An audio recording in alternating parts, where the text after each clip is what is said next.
Start ninth grade students. Yeah. Are we ready? I just want to say thank you first and foremost for everybody coming out here. Before we get started, we have a great opportunity for all of us to stand and do the Pledge of Allegiance to the flag. And we have a very young, bright man. Thomas, do you want to talk about him? Thomas Bigham, he is one of our bright eighth graders from Warren County Middle School, now getting ready to go to Warren County High School as a freshman, and Thomas will lead us in the pledge. I pledge of allegiance to the flag of the United States in America and to the republic for which it stands, one nation, under God, indivisible, and liberty and justice for all.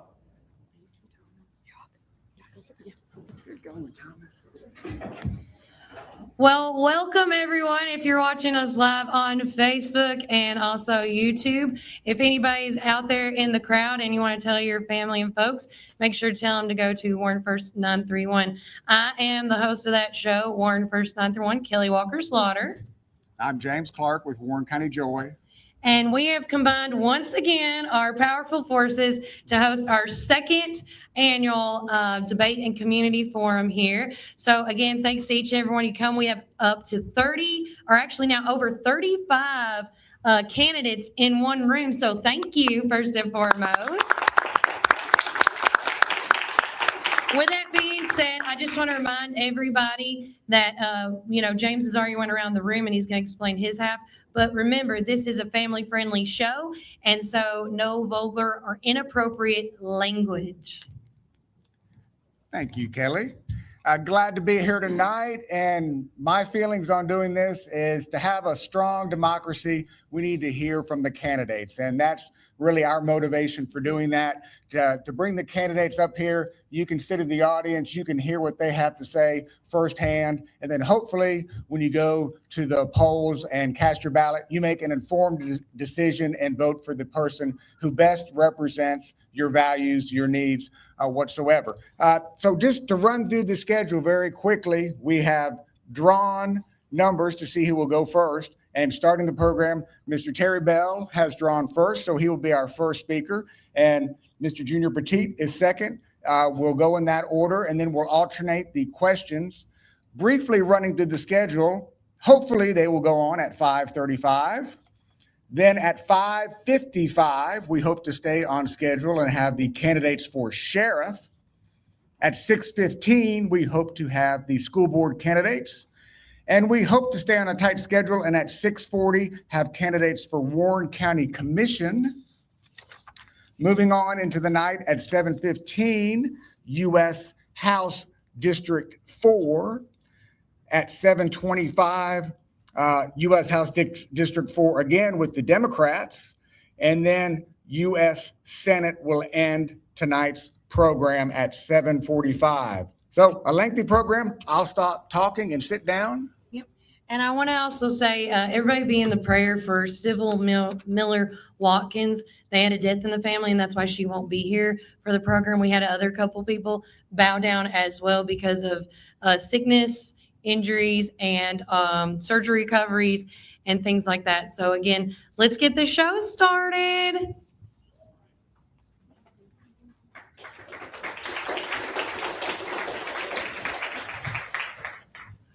I want to thank Mr. James Clark and Kelly for putting this on. This is great for the voters of Warren County. I'm Terry Bell. I'm married to Becky Grandy Bell, and we live in the Midway community. We have 3 sons, Tyler, Trevor, Travis, and a daughter, Rachel. I've up until I got this job 4 years ago, I'd always farmed in the Midway community. We've got a good community out there, a lot of community involvement, and we have brought that same atmosphere to Warren County government. I never dreamed when I run 4 years ago that the accomplishments that could be accomplished in just 4 years, but it's all been because of teamwork. It's not because you get up here and you say, I done this or I done that. It's all about working together. We've got some great individuals working, and I'm going to start down the list of some of the accomplishments that we've had.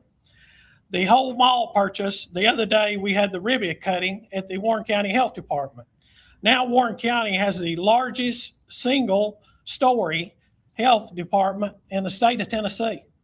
It is fully funded by federal and state funds. No taxpayer dollars. Taxpayer dollars were used, but it's federal and state funds. If we didn't get it, somebody else would. So it's an amazing facility we've seen there.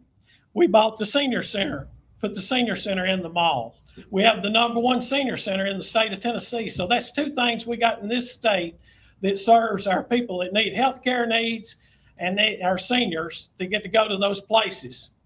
We also done other things. We upgraded the convenience centers. If you take your garbage off, there's a brand new convenience center at Morrison Smart Station. When I took office, those were on the verge of being closed down.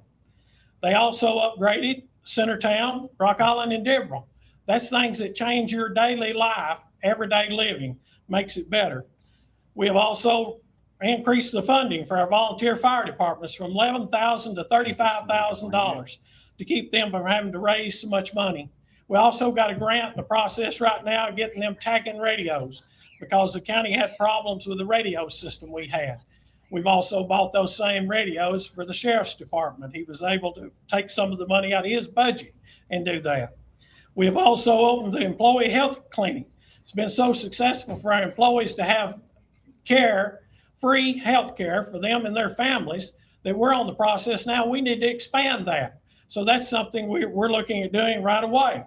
We also purchased a fuel island. We're buying our fuel at wholesale prices, saving the taxpayers money. We're building on a new animal shelter. I know everybody says it's took a long time, but everybody doesn't understand that the health department took the same amount of time.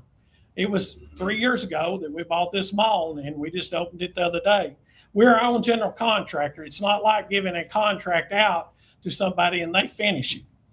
We also have got over $5.1 million in grants between the sanitation, jail, and my office. I think my time's up.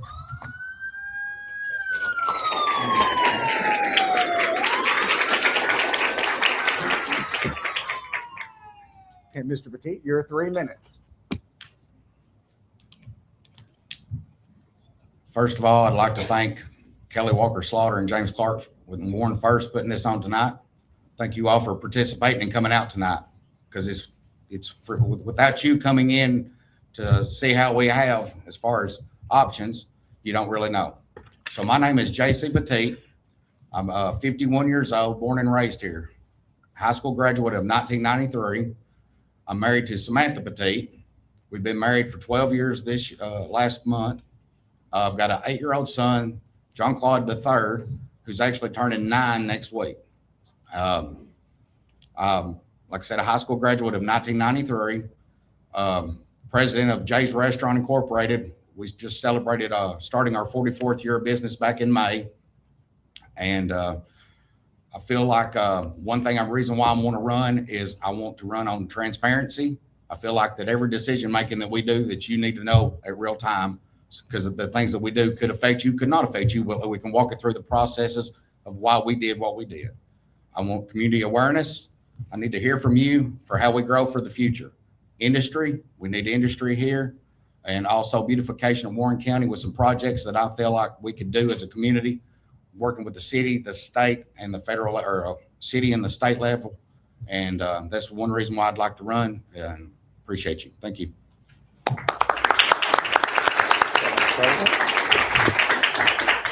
Okay, thank you. We have a couple questions, and Mr. Petit, you will be the first one. We'll just go in reverse order since you went second that time. And drawing from the questions, the question says, animal control has been a controversial topic for decades. How would you evaluate Warren County Animal Control, its work with animal rescues, and its direction for the future? So of course, every 4 years, Terry can probably vouch for this, animal control is a very big issue.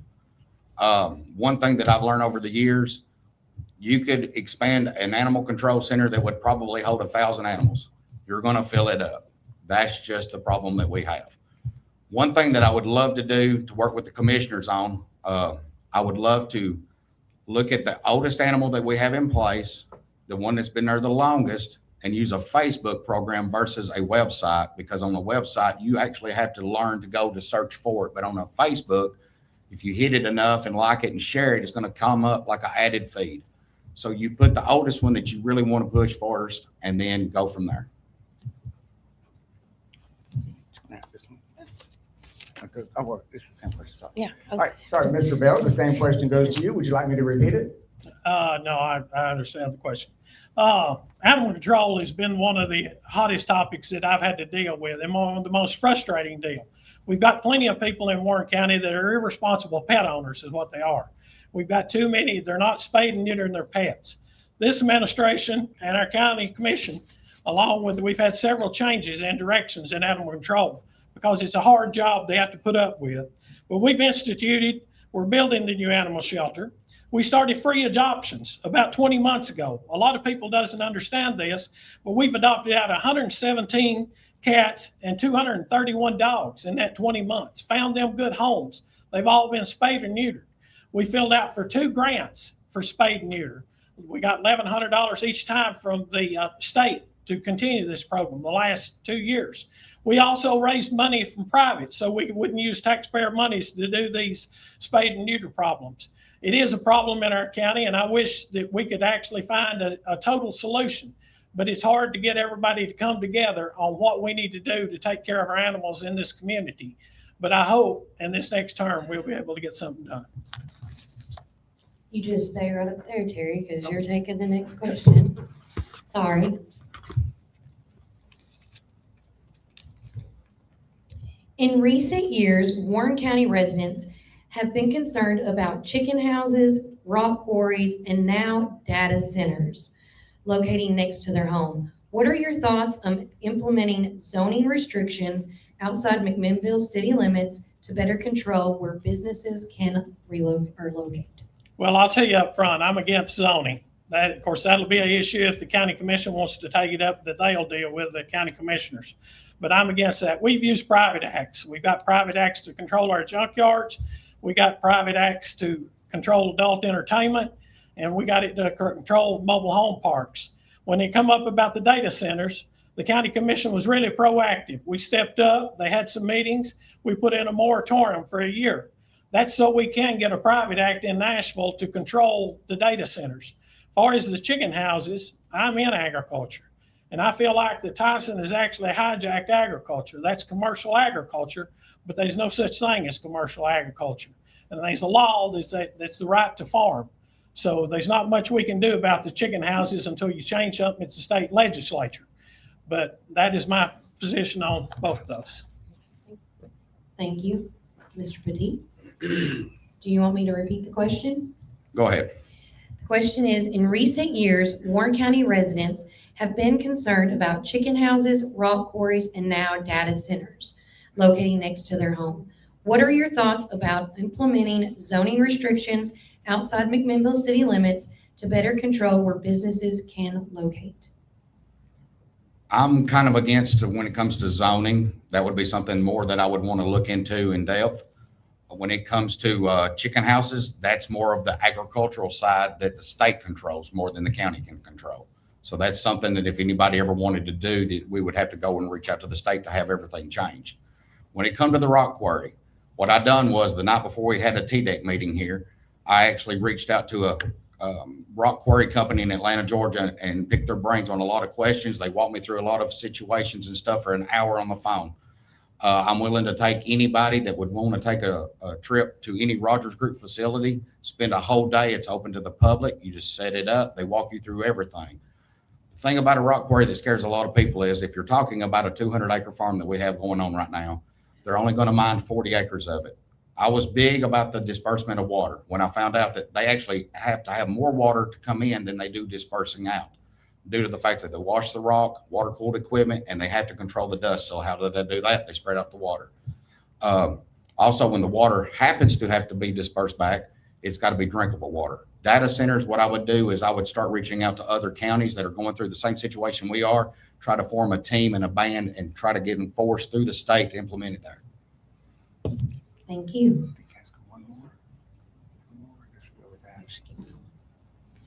Now you have 1 minute to close. That would go to Mr. Petit first. Again, I would love to thank everybody for coming here tonight. The viewers that are watching, great questions. Glad that Terry came tonight. I feel like that, give me a chance, I can accomplish a lot.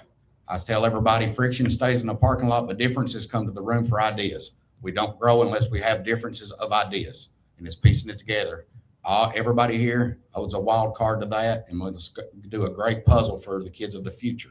So remember, early voting starts July 17th through August the 1st with a pause, and then we hit the final button on August the 6th. I'm J.C. Petit. I would love to have your vote and your support, and thank you all.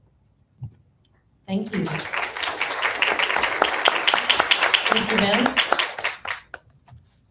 As I've outlined here tonight, we've made many accomplishments, but none of those accomplishments would be able to be achieved without our county commissioners and our department heads. All those elected officials have worked together as a team.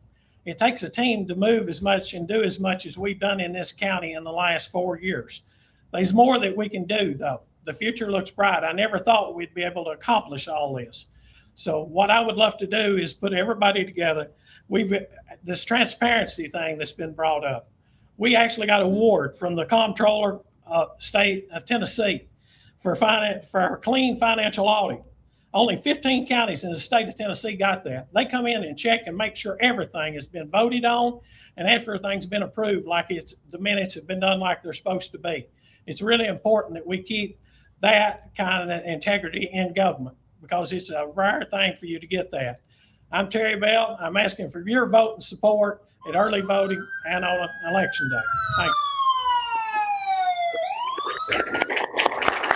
We're going to take a quick break from one of your sponsors, and coming up next is the sheriff's race. And remember, Warren County, keep it first. Compounding pharmacy, a one-size-fits-all approach to medications doesn't always work. Perhaps you need a different form of your medication or have an allergy to an inactive ingredient. That's where compounding comes in. Here are some benefits why to take advantage of McMinnville Drug Center over regular pharmacies that don't offer compounding. Compounding pharmacists have additional training to create medication suited to your needs. Our pharmacy lab has specialized tools to prevent cross-contamination. Call McMinnville Drug Center today and use our compounding lab to get started on a better you. Ready to find your dream property? Paul Holder Realty and Auction has got you covered. Benefit from their 69 years of experience to find your perfect riverfront property, family home, or land to build your dream home. Their professional team also specializes in estates and auctions. Want to know your worth? Get an accurate evaluation from Paul Holder Realty and Auction and make your real estate dreams a reality. Give us a call at 473-7321. Hi, this is Chris Chalpin, owner of Reddick Brown Ford right here in Morrison, Tennessee. In the nursery capital of the world, you need a truck that works as hard as you do. At Reddick Brown Ford, we understand growers, landscapers, and nursery owners because we serve Warren County every single day.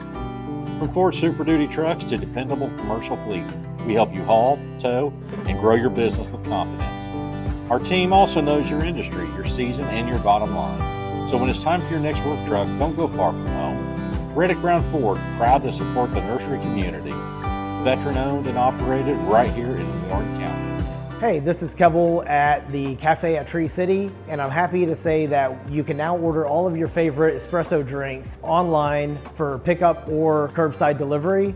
And you can do that by getting on Google, searching the Cafe at Tree City and just clicking online order, or follow our social channels and click on the link in our profile. Come enjoy a drink with us inside for pickup or to go. Hope to see you all soon. Thanks.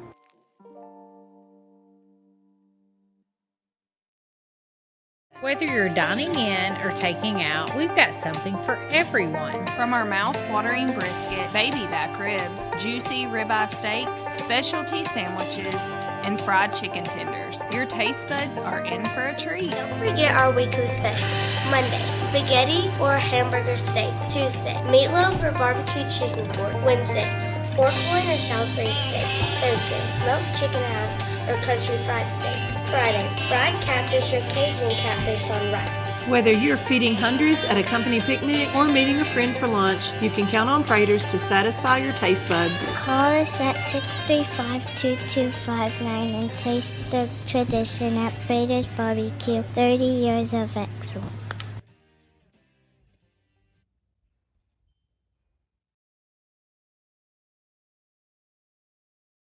We're back after that short commercial break, and we now have with us the candidates for Warren County Sheriff as we get back underway. And we drew numbers to see who will go first. And going first in our sheriff's discussion will be Mr. Bo Ramsey, and going second will be Mr. Jack Matheny. You have 3 minutes for an introduction. We will ask you a couple questions, and then you will have 1 minute to close. So, Mr. Ramsey, it is your 3 minutes. All right. Thank you. Hello, Warren County. Thank you, Warren First and Warren Joy, for this opportunity. I'd also like to thank my opponent for this opportunity of getting to speak to the public about our goals. I want to be a sheriff that is a working sheriff that is there for the public. I want to work for the people of Warren County. As being a veteran with the United States Marine Corps, I have a lot of leadership skills that I can bring to the department, that I can give and help build on the deputies and the investigators that are out there. I have experience through the Sheriff's Department, writing grants, doing training. I've wrote grants for many different things, so I know the importance of trying to search and get that money. I also know the importance of training. And getting those people out there, experience and knowledge helps to build strong deputies. I know that I believe in a community-oriented policing. The more that we can get the community to come behind what we want to accomplish in law enforcement, the better we can do. I can do a lot through myself. As a sheriff, I could do a lot through the department, but if we can get the full support of the community behind the mission that we want to do, we can do so much more. And that's why I want to engage and get feedback from the community, not just me telling, hey, this is what we are doing at the department, but also listening, communicating, getting feedback, and making sure that the community is buying into that full mission.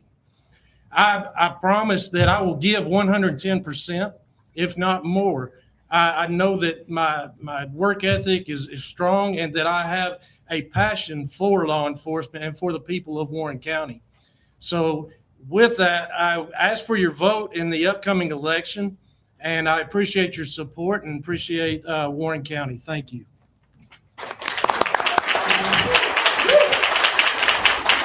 Mr. Matheny, you have 3 minutes for your introduction. I'd like to thank Kelly, Warren First, James, Warren County Joy for putting this on this evening. I'm Jack Matheny Jr., and it's been an honor to serve as your sheriff.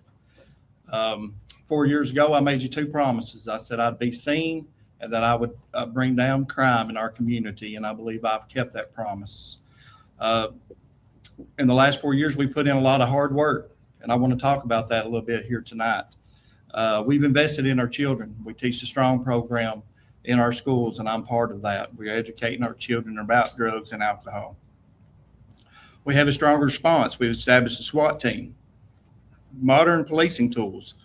We have a drone division, digital siren alert system, the TAC and radios. It increases our response across the county. We're better equipped than ever before. We've upgraded our vehicles, our firearms. We have TAC and radios. We purchased a command center to be able to respond to disasters and major crimes. We're fighting drugs head on.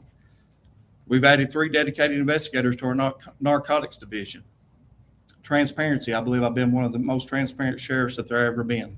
I use Facebook to keep the community posted, and I do monthly radio appearances to let the community know what's going on in our community. Jail accomplishments. Jail stronger than ever. We've expanded inmate programs. We have the construction program, automotive program that's fixing to be started probably the end of this month. Historic achievement. We've first ever Tier 1 accreditation.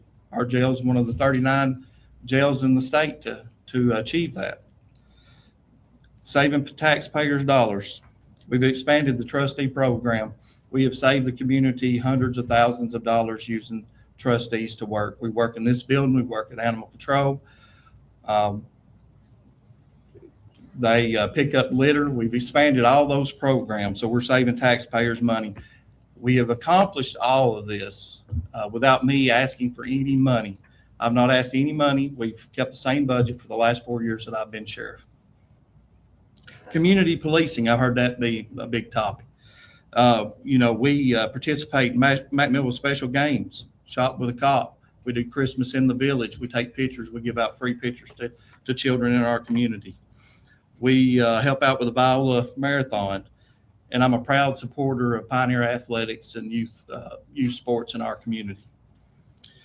Proven results, crime is down in our community and cases are being solved. We've made real progress, but the job's not finished. And I'll thank y'all. Thank you, Mr. McKee. Please stand back on the podium. It's okay. It's just the way of the world there. So we're going to draw a question. And again, just like before, you guys have 90 seconds to answer the question. The question is, inmates released from incarceration have a habit of returning to incarceration. What are your thoughts on the things that can be done to help inmates upon their release? That's a good question, Kelly. We're already doing that. We have seen recidivism rates drop with our jail population because of the programs that we've established. We have the churches that come in to our jail that preach to our inmates. We have started the programs. We've expanded those programs, and we're teaching them something, a trade when they get out of jail. And it's been very successful for us. I do want to highlight the church. The church has stepped up big in Warren County. They are a support system for the inmates when they get out of jail, and we've seen real progress. And I think they have a lot to do with why our crime rate is down in Warren County. Thank you. Mr. Ramsey, would you like me to repeat it or do you remember it? Yeah, if you don't care, repeat. Okay. Inmates released from incarceration have a habit of returning to incarceration. What are your thoughts on the things that can be done to help inmates upon their release? As my opponent stated, the programs are a good thing and they need to be continued and they need to be expanded upon. One thing that is very prevalent along the inmates inside the jail is mental illness. So we need to focus a lot on that. Mental illness is hand in hand along with the drug problems, crime problem, things like that. So if we can put a full attack on not just the drugs, not just one thing, we can have a better understanding and a better accomplishment of what we are wanting to do. I believe that we also have to take inside the jail and bring the mental illness or mental health people back in to help them while they're incarcerated. In 2018, 2019, around there, myself, Tommy Myers, as chief deputy under him, we had some programs in there to help the mental health, and we saw a decline in the activity, the outburst from the inmates. We saw that the jail got cleaner. There was a lot of things that changed through that. So I believe that that's a big step in that. Another thing is also with the programs, put other programs, the religious and transformation project, that's all really great. But there's people out there that are not ready to go there. We need to build on that also and put programs for them also. I believe that if you can change the hearts, you will change their minds and change their ways. So that is very important. But other than that, thank you.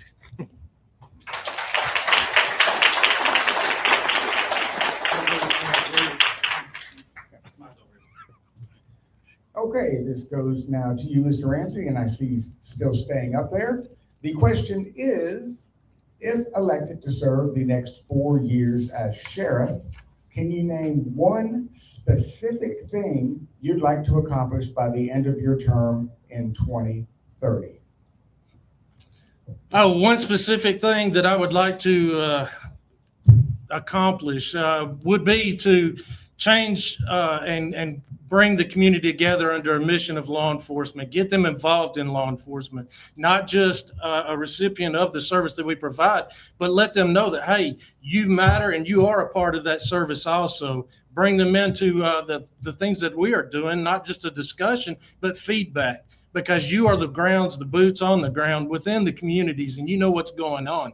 If I listen to that and I take that feedback in, I can make informed decisions that better serve those communities. Each one is different. Each one has different problems within that area that need to be focused on, and it takes open communication, able to answer the hard questions face to face, and be able to accept criticism where it's needed. Thank you. Would you like the question again? No, I'm good. When I took sheriff 4 years ago, I made a promise, to keep this community safe. That question, hits home. I have my child's in the audience tonight, and my goal for the next 4 years is to continue to keep bringing that crime rate down to make Warren County the safest place for your family and my family to live and prosper. Stay right there. Oh, I've got that. Now you have 1 minute to close. I appreciate everybody coming out tonight. I've been your sheriff for the last 4 years, and we've made real progress, and I'm proud of that. I've got a lot of my employees here today, and they are the backbone of the sheriff's department, and we've done a good job. My record stands for itself, and we've made real progress, and I ask you for your vote and support in this upcoming election. Thank you.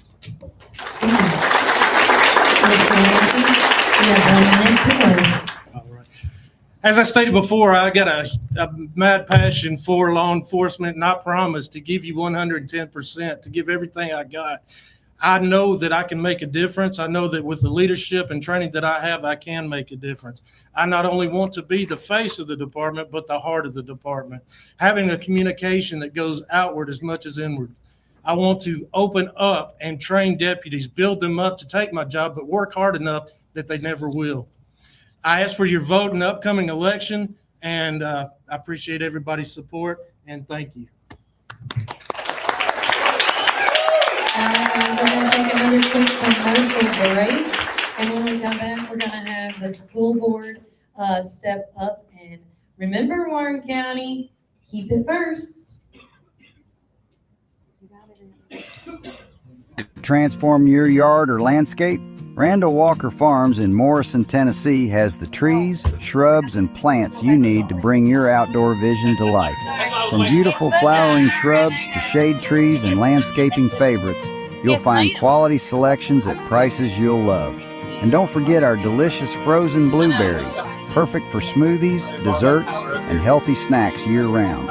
Stop by Randall Walker Farms today and discover why so many Middle Tennessee families trust us for their landscaping needs.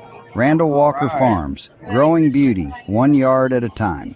Trees, shrubs, landscaping, and farm-fresh frozen blueberries. Visit Randall Walker Farms in Morrison today. People often ask me why I want to continue serving as your sheriff. The answer is simple, because this is home. Oh, yeah, we had a lot. These roads, these farms, these churches, these families, they're more than places on a map. They're the places and the people who make Warren County home.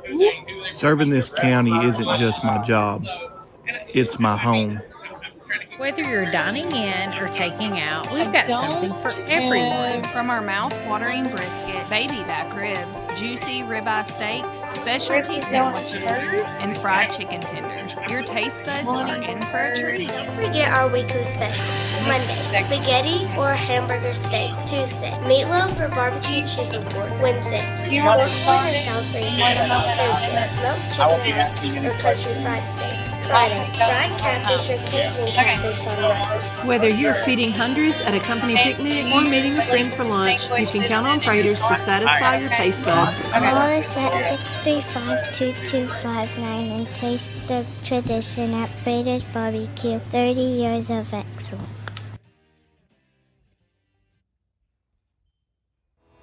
I'm Lisa Zavianis, and I'm running for District Attorney General. For more than 25 years, I practiced criminal law. For 16 of those years, I proudly served as your elected District Attorney General. As DA, I oversaw the prosecution of thousands of criminal cases, secured some of the longest prison sentences ever handed down in this district. I understand the importance of tough laws because I work directly with our legislature to strengthen protections for our elderly citizens. I know this community. I value communication with victims, families, and law enforcement. And with me, there is no learning curve. I'm Lisa Zavianis, and I would appreciate your vote on August the 6th.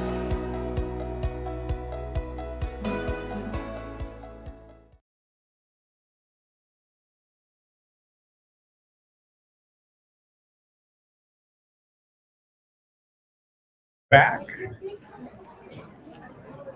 There we go. And we are proceeding as scheduled. We now have candidates for school board up at the podium. You want me to do the sponsors real quick? Do we have time? Sure. Real quickly, I just want to remind everybody, we want to thank our amazing sponsors for today's podcast. That's Warren County Sports Authority, the Warren County Way, Prater's Barbecue, Eleanor's Milestones. If you haven't noticed, these beautiful white tablecloths were donated by them, and the balloon thing in the back, whatever you want to call that. And then Warren County Joy with James Clark, Community TVTN, and of course our votes with the sound machine. Yes, and up with us tonight, we have Chris Cope, Monty Hillis, and Nikki Reynolds. And I want to make this distinction, and I know sometimes it's difficult and we don't make it any easier when we put all three of them up here together. But Ms. Reynolds and Ms. Hillis are running in the same district. They are in the 1st district, so they are opponents. And Mr. Cope is running in the 5th district, and his opponent is not here this evening. So they are in one district, he is in another.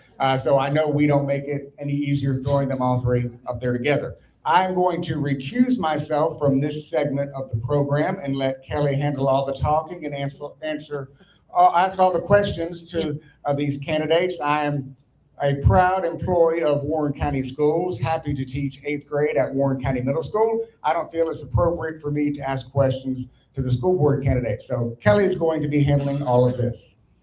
All right, so first up, as y'all draw, the first one up for the 3-minute introduction, Mr. Chris Cope. All right, thanks everybody for being here, and I just want to introduce myself, Chris Cope. I am your current District 5 school board member.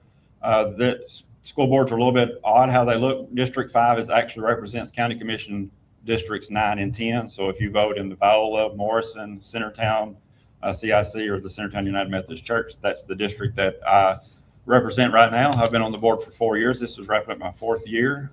For the last 3 years, I've served as chairman of the board. That is a feat that is voted on every year by the board members. So been a great accomplishment. I've enjoyed being chairman. I've enjoyed being on the board for the past 4 years. What we've accomplished in the last 4 years has been remarkable, I believe. We've given the largest raises for teachers and employees in the history of Warren County Schools. We've opened up and voted and are paying for, along with the county, with an employee-free clinic that all employees and family members can go and be a part of. We have implemented many policies that we've been driving force on. We've actually put Warren County on the map, not only in the state of Tennessee, but in the nation. Our cell phone policy that was a big deal a couple of years ago, we worked through that. We done the research on that. We battled through that. And then I was asked to go along with Dr. Swallows. We testified before the state, for the House Education Committee. We helped write some of that laws. I had some of the state reps reach out to me on how to write those laws. This past year in legislation, I've been working with State Senator Renault from Signal Mountain. We've been working on an ed tech bill on how that's going to go in the state coming up in the next few years. I believe that's going to be a big topic. But I'm a lifelong citizen of Centertown.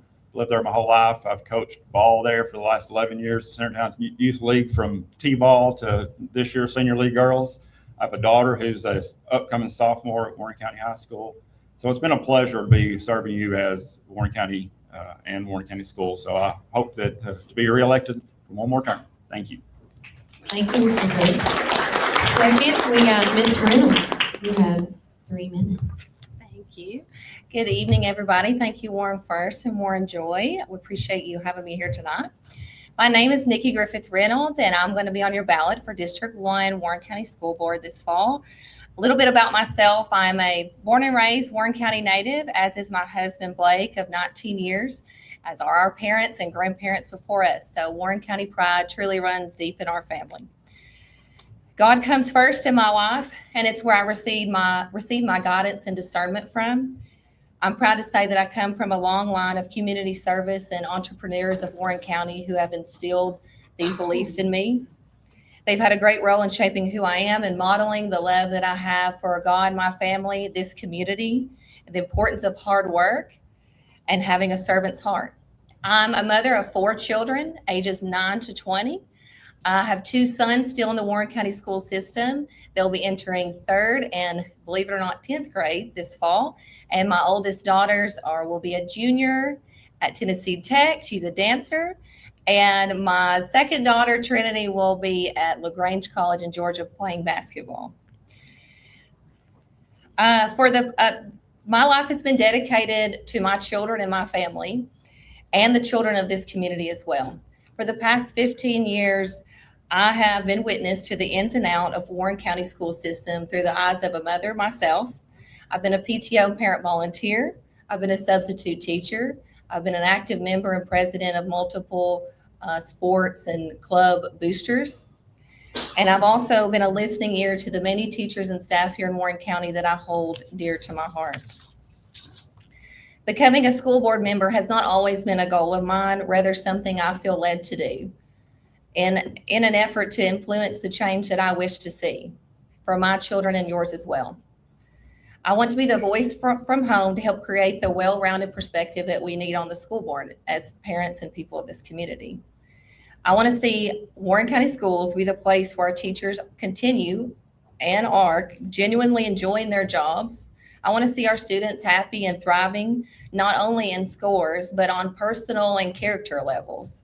I want to see their critical thinking to truly flourish in the age that we are living in now.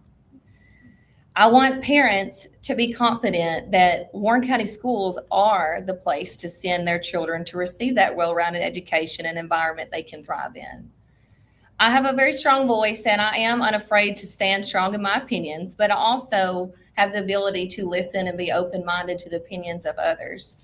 And I see the value in healthy compromise for all. For me, your children will always come first, and I promise to care about their needs and happiness as if they were my own. I'd appreciate your vote on August 6th so you can help me do just that. Thank you. Thank you. And finally, Ms. Hillis, you have 3 minutes. Thank you, Warren First, for allowing me to be here tonight. My name is Monty Hillis, and I'm running for the School Board District 1. So to tell you a little bit about myself, lots of you already know me because I've had your children in my classroom. Some of you I have had in my classroom, or possibly maybe even further than that, but let's not talk about those. I've been a teacher for 39 years. I've been retired for 1 week. And so lots of people have asked me, why would I want to jump from that fire into the literal frying pan? Because as I heard the sheriff's candidates talk about promises that they had made, I made a promise when I became first the assistant principal or an assistant principal at the high school, and then the principal at Bobby Ray, that whatever I did, I would do with all of our children in mind. So when I've made decisions at Bobby Ray, I've always asked my teachers, if this is what you would want for your child. I think one of the things that we lack on our school board right now is the people that have had that experience in a classroom. Currently, we have no one with the retirement of Mr. Bennett who has that. And as a wife and a mother and a daughter and a sister, I also have all of those experiences, but the experience in a classroom is like no other.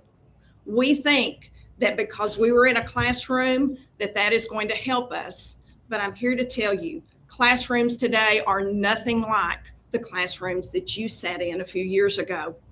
We have so much change and pressure going on for our teachers and for our students.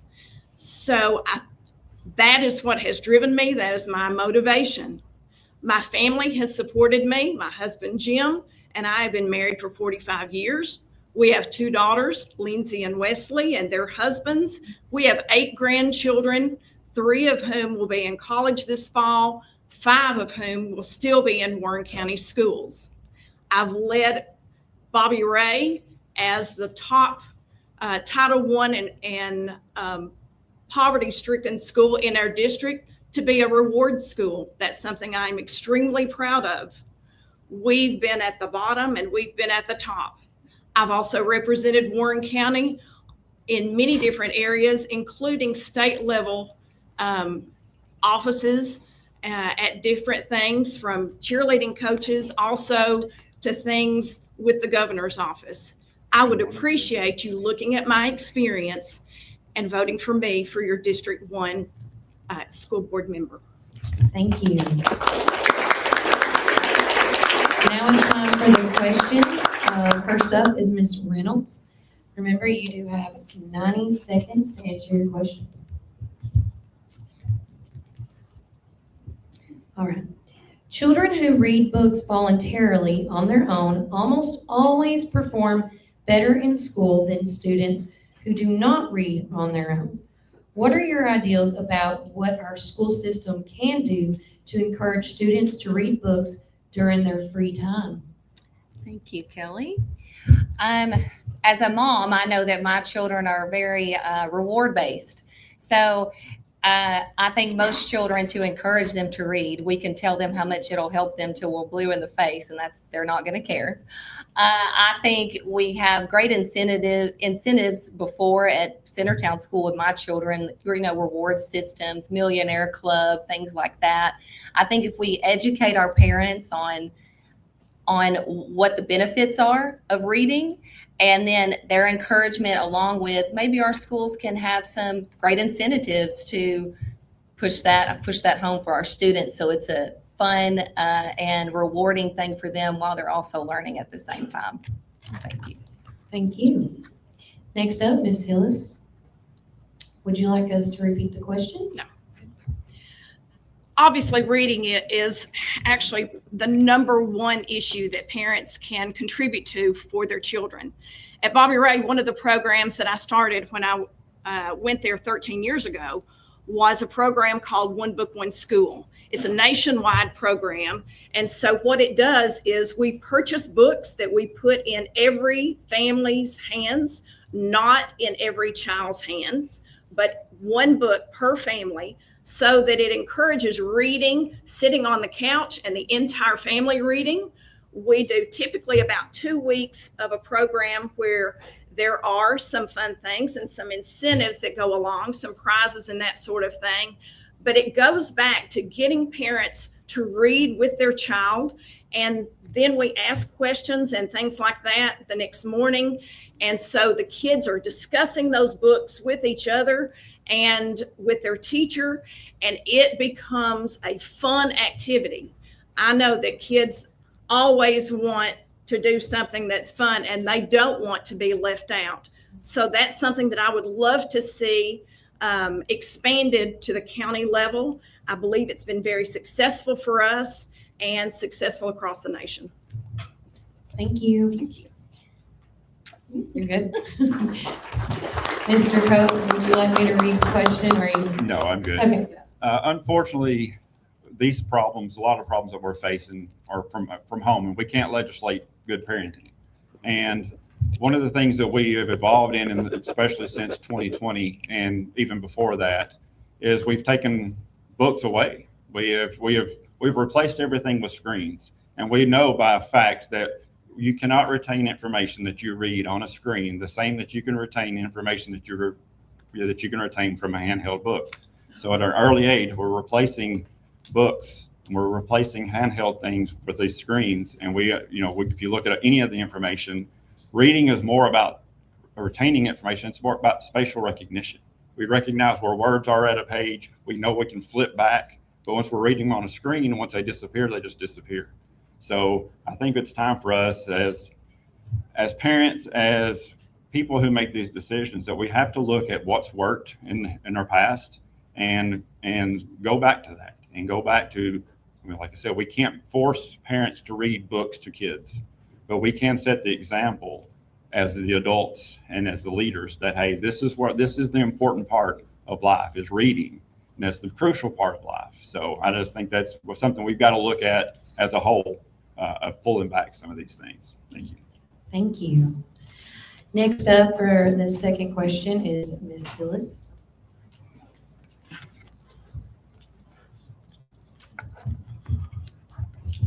This is a great segue, so thank you, Chris, for answering like that. 10 years ago, there was a push to use Chromebooks in the classroom. Now the Tennessee General Assembly has passed a new state law which took effect July 1st, which requires all K through 5th schools to minimize screen time and focus on teacher-led instruction using paper and books. What are your thoughts on how technology should be used in the classroom? I think the law actually says that what it wanted districts to do was to give a plan for what was going to happen in their technology. And so I'm very comfortable with the technology that we have currently in Warren County. We currently have a technology class, which is 45 minutes per week for all of our children. And then we also use programs that is called iReady in both math and ELA.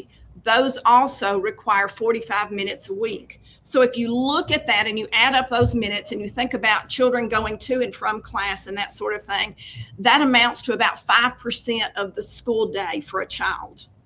In our world, 5% is not very much. The State Department of Tennessee has also said that they will be testing online. So I think that's something that we really have to make sure that our children are prepared for. And though I would also agree with what Mr. Cope said, in that parents have to step up and be parents and limit some of that screen time at home. But as a school, I think that's probably, we're sitting at a pretty good place regarding that. Thank you. Chris, you're next. All right. Thank you. But as I mentioned earlier, I have been in contact with some state representatives helping with these laws that, and the wording on some of these laws. Hamilton County, which is the third largest school district in the state of Tennessee, their school board just passed a policy last month that eliminated all Chromebooks from being taken home from K through 8. So kids are not able to take them home unless it's checked out by a parent or by a teacher allows that. So I think this topic is going to be brought up when you see the General Assembly come back. This is going to be a major topic because this is a bipartisan. We've got Democrats and Republicans both that are bringing this information to us. If you look at some of the case studies, when we look at, and I've asked this question, are we using this ed tech stuff because it works, or are we using it because we've invested in it? And so far, there's not a single independent study out there anywhere that shows that there is a great increase in our kids' test scores or anything else once we've implemented these. Actually, we see quite the opposite. Every state that once they implemented ed tech or one-to-one technology, they have a little bit of a rise in their test scores, then a plateau, and then a slowly decrease. You can see it in every state that's done that, and Tennessee's included in that. So we have to look at what's working, not just because it's convenient, not just because it's easy, but what is working. Is this truly working for our students? What is best for them? So like I said, I think this is going to be a hot topic coming up pretty soon. Thank you. Thank you. Ms. Reynolds? Yes, I'd have to agree on Mr. Coate with this. This is a big reason why I really decided to take the plunge and run for this seat. I do think that I have different opinions than my predecessor on this. I think that we need to have education on technology because it is a part of our world. And I don't think we need to just trash all our Chromebooks, but I think we need to take a step back and really see what's happening to our children. Their creative thinking, like I mentioned before, is being diminished. Things like iReady and stuff like that, the frustration I see from my children from that being their only math homework. That's a drill and kill kind of thing. They're learning how, it's like a game where you're learning the game, but you're not retaining a skill. You're just mastering the game. Does that make, I mean, if that makes sense. I do see pros and cons, and there always is. I think there's many things that these technology is helping some of our students, but we have to stay focused on the balance here and not to go too far one way or the other. I want to see us getting back to the basics, especially for our younger students. I think they really need it. I really think they need it as a vital part of their development. And they have to learn how to learn first. And then technology should be implemented later as a guide, as an aid. Thank you. Next up, we're going to have, yes, you can clap. Everybody can clap. Ms. Harris, you're up for our next quick fire question. Okay. This isn't an education question, but it's a school board decision. What are your thoughts on building a new football stadium at the high school? You have 90 seconds. 19 years as the cheerleading coach, I would love to see a football stadium at the high school. That was the promise when we went into that building. But just like my budget at home, the things that are necessities have to come first. And I believe we have safety issues that have to come before we build that football stadium.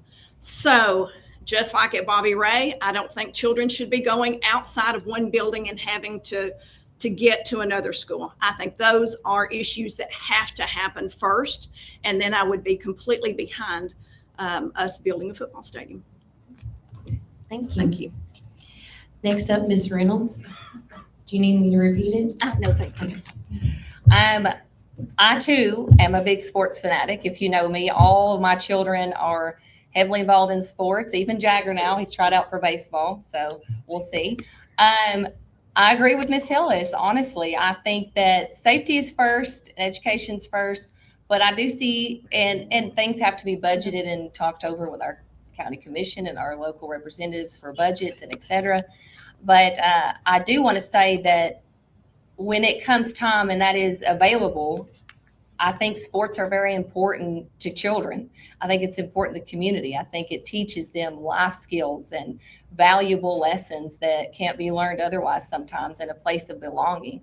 And I think for the size of our county and being a parent of an athlete who went on to play in college, we are behind in so many ways. And a lot of that has to do with our facilities. So I think when the time comes and we have the money in the budget and everything lines up, that I think it needs to be seriously considered for our students. Thank you. Mr. Coe? Well, after looking at the past 4 years at the school system's budget, I do know that this is not something that the school system can do on its own. This would have to be a partnership with the county commission and also with the citizens of Warren County. I mean, this would be a huge ticket item. Again, we can vote to say, yeah, we want a new football stadium, but we don't have the funds in the school system to do that. So that would have to be a partnership that would have to work with the county commission. And again, I think the input from the community is vital in that. And there's nothing more that I would love to see than a brand new football stadium out there at the Warren County High School.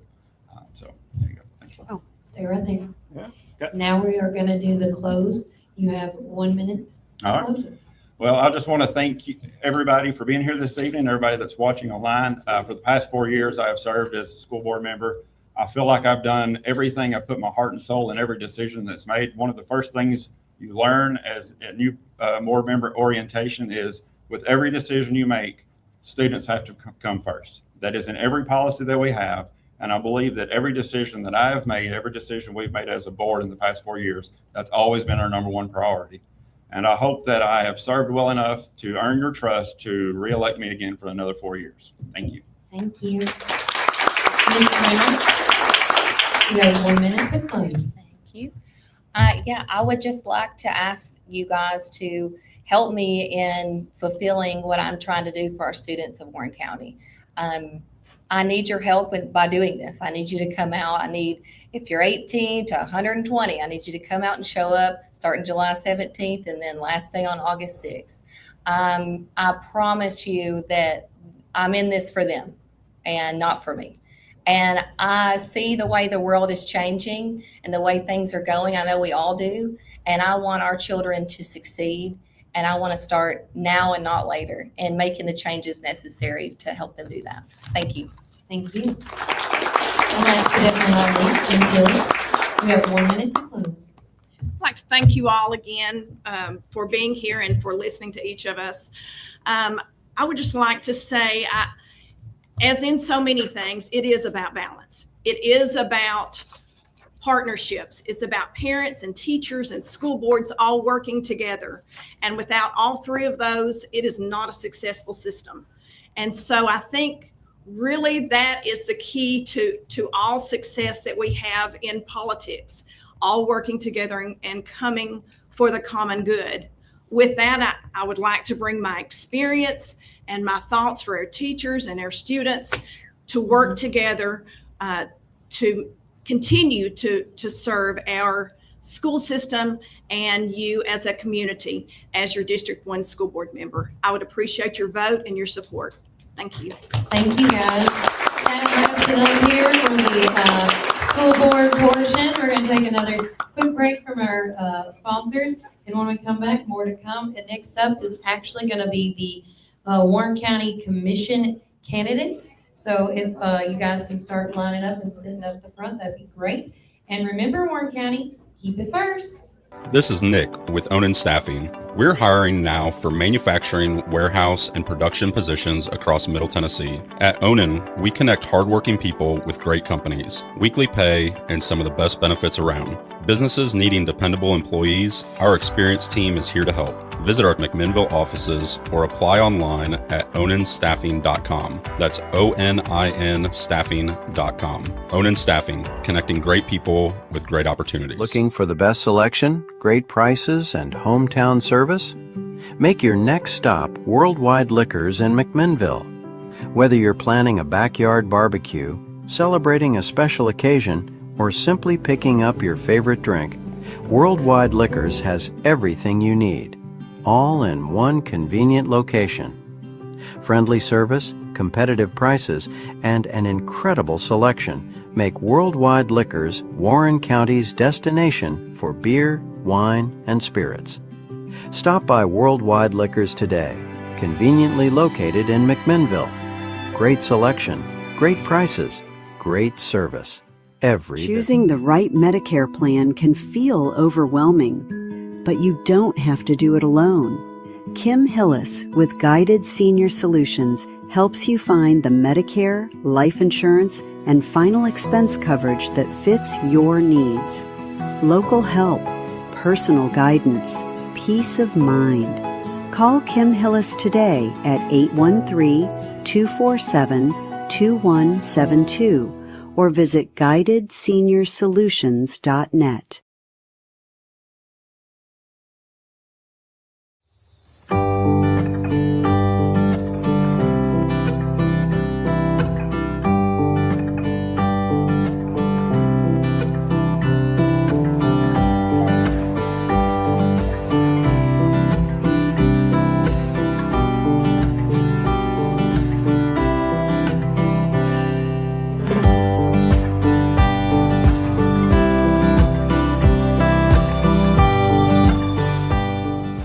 Whether you're dining in or taking out, we've got something for everyone. From our mouth-watering brisket, baby back ribs, juicy ribeye steaks, specialty sandwiches, and fried chicken tenders, your taste buds are in for a treat. Don't forget our weekly specials. Monday, spaghetti or hamburger steak. Tuesday, meatloaf or barbecue chicken pork. Wednesday, pork loin or Salisbury steak. Thursday, smoked chicken house or country fried steak. Friday, fried catfish or Cajun catfish on rice. Whether you're feeding hundreds at a company picnic or meeting a friend for lunch, you can count on Praters to satisfy your taste buds. Call us at 635-2259 and taste the tradition at Prater's Barbecue. 30 years of excellence.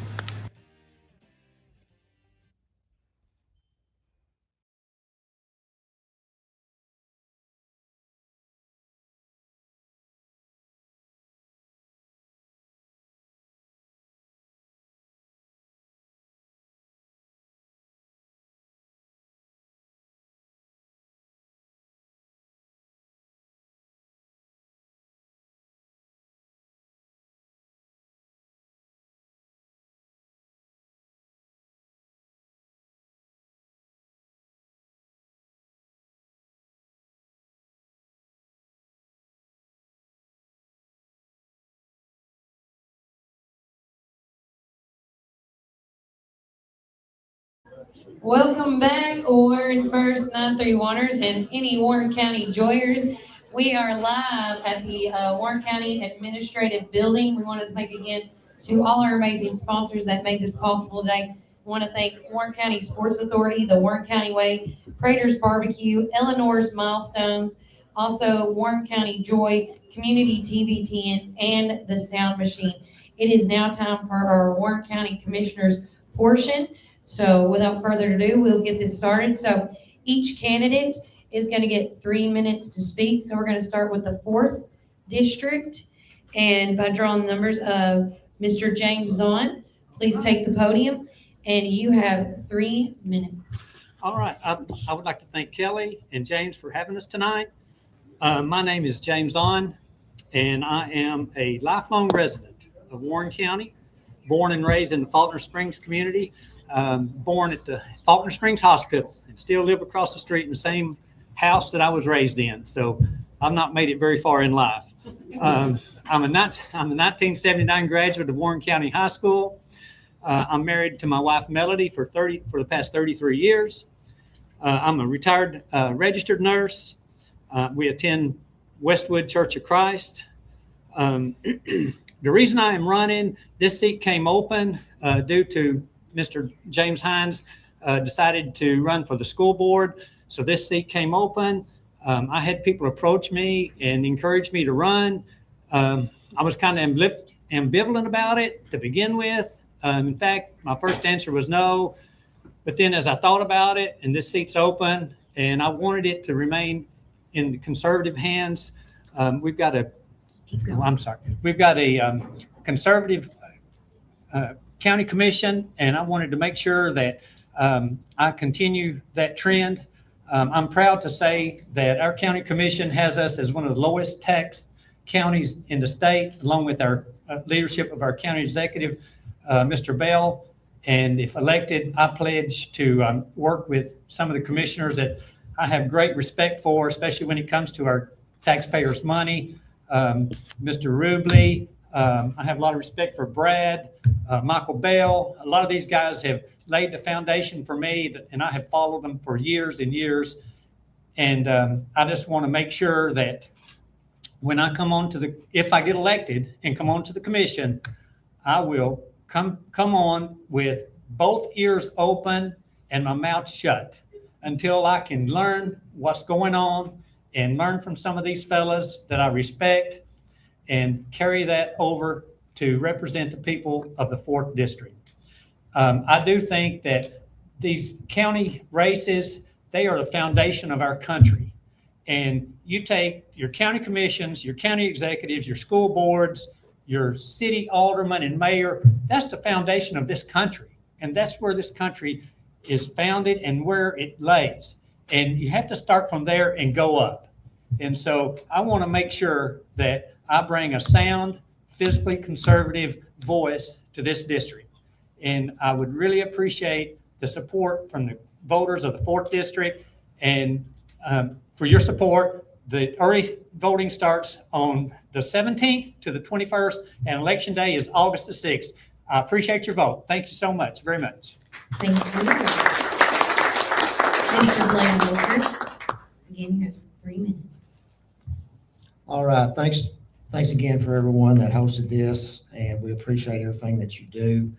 I'm Blaine Wilcher. I want to mention that I'm married to Lori. I've got 3 daughters, 3 son-in-laws, 5 grandkids, 6 animals at home. I'm over animal control. You get it. All right, I've been on the commission 16 years. I've voted 16 times for no tax increase.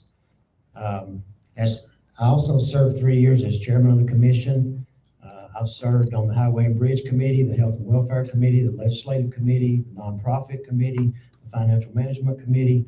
I've been the county representative for Main Street, McMinnville, and Families in Crisis. During my time as chairman, I took time to honor each of our veterans, our servicemen and women of the county. That was a great privilege of mine. And as the commissioner's representative for Families in Crisis, we've hosted a car show each year out at Champion Chevrolet called Great Bodies. And hopefully, if you haven't been there, you will go out and attend it on August the 8th. I always have to plug that. We've been able to raise nearly $100,000 for a worthy cause. As chairman of Health and Welfare, we've continued to work on probably one of the biggest issues in the county, and that's animal welfare. As mentioned earlier, we have a big problem that is not unsimilar to other counties in the state. We have a lot of irresponsible humans that are not taking care of their animals. And as long as I'm commissioner, besides the new building and besides 93+% adoption rate, and some of the other great things that we've done for the animals, the free adoptions, I'm going to push to do something more serious about spay and neuter. I believe that a $50 fine is too low for not taking care of your animals. And I know that I got support at the state level. I've already been there and checked, but we just got to figure out how to make it work. But that is one of the biggest issues. Now, I serve the area going from Faulkner Springs Road, Bowling Green, Villa Street, Red Road, off Sparta Street. I've proudly served those people for 16 years. I hope I have another opportunity to do it again. And I need your vote. I asked for it. It's contested. And I really want another chance to serve you again and hopefully continue to do what you would have me do and be a good servant to the community. Thank you all. Thank you. Okay, that concludes our segment with our 4th District County Commission candidates. And moving on to the 5th District now. Going first will be Mr. Scott Kelly. Going second will be Mr. Brad Hillis. And going third will be Ms. Melody Martin. Mr. Kelly, you have 3 minutes for your presentation. Thank you. Appreciate Warren County Joy and Warren First for hosting us tonight. I appreciate all the hard work you guys put into putting this on here tonight. Good evening, everyone. I am Scott Kelly. I'm the first and foremost, I am a Christian conservative. I'm so thankful we still live in a country where we can allow our Christian worldview to determine our positions and the votes we make on issues without retribution. Those first 3 words in our Constitution, we the people, means that any citizen has the freedom to do and be anything you want, not just a select few. I believe in every word of the U.S. Constitution and all of the God-given rights therein. Our rights do not come from an all-powerful government, but from Almighty God and Him alone. I'm married to Susie Kelly. She's over there, and we have 2 boys. We raised them here in Warren County. They are 34 and 32, and our oldest is in Nashville. He's married with 4 grandboys from 2 years to 7 years, and their hands are full, and so are ours whenever we babysit. And our youngest is in Memphis. The one issue for me, the driving issue for me right now is jobs, bringing jobs to Warren County. That's what I want. A few years ago, we lost over 3,000 jobs, and when those factories left, and we need to get back those 3,000 jobs. Our county was blowing and going back then. We were doing very well back then. Not that we're not doing bad now, but our county could be doing much better, and we need to fill up that industrial park out there in Morrison. The Industrial Development Board has been awarded a $975,000 grant to continue the sewer line out to the north end of the industrial park. So that's good news. We're moving in the right direction there. And I just like to see us make that a priority in our future here. And also, I want to say that transparency and accountability is very important, especially in government. It seems to be at a premium now in our national government, but change starts locally. We need to be transparent and be accountable for every penny we spend. Thank you.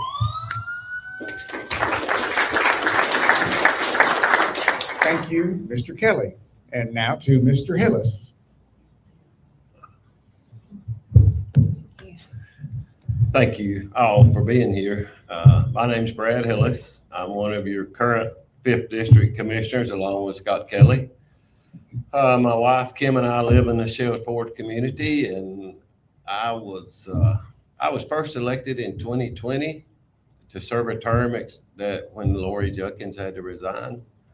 Was reelected in 22, and now we're here in 26. And I look back over the past 6 years, and being a commissioner to me is really a privilege for the people of the county to put that faith in you. And I really take that serious. Executive Bell, when he was up here, he mentioned a lot of the highlights of what this administration has accomplished over the past 4 years, but that I don't think a lot of people realize or understand that when you're on the county commission, nobody does nothing alone. It's a team effort. Without 12 votes, 12 other votes, you can't really get anything accomplished. And this commission and this administration has really worked well together. When you park out here on this new parking lot, that was a team effort. Nothing happens in government without committees and members work together to get things accomplished. And we've really done that well on this commission, and we've seen a lot of growth, a lot of enhancements in the county, like the convenience centers and the parking lot and the mall and the health department and things for the jail. And it's Warren County is working well together now, and it's growing. And we're going to try our best to manage that growth and see Warren County continue to prosper if we're given the chance. And I just want to say thank you for everyone that's put their faith in me. And if you continue to do so, I'll do my level best to support and see that Warren County is the best that it can be. And I appreciate your vote. I appreciate your support. My phone's always open. If anybody needs me, they're welcome to reach out. And I actually would encourage people, if they've got questions about something, if they want to know more, reach out to your commissioner and ask them. I've never talked to a commissioner that did not accept calls or was willing to talk to anybody. That's your best line of information. Thank you.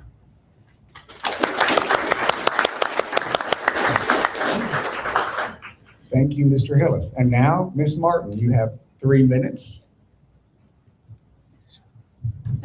I'm shorter than everybody else. Hi, I'm Melody Martin. I'm running for the 5th District Commission in Warren County. Tell a little bit about myself. You probably see me around town or at the bank down when it was Regions downtown. I was over 15.5 years, and now I'm in Smithville at Regions Bank. What got me motivated to run for 5th District Commission is basically 2 things. When I was 11, I always told my mom I wanted to be a politician. She says, Melody, you're too honest and to be a politician and a lawyer. But you know what? I paused and I said, Mom, that's what people need, is the honesty and transparency. And the second thing was something that came up last year, the rock quarry. And we all know about what happened with that. That was something that should have not even been in secret. I had friends that actually lived in Dibble area, and they're going to have to face that now. But what I decided to do, I did get my 25 signatures, and when I was out there, I did it in January, did it in the cold, got frostbite, but I did it. I wanted to quit, but I didn't. I didn't give up because I wanted to do this. That's how determined I was to run. So basically, fast forward to now, I really want to I think Warren County can be a lot greater.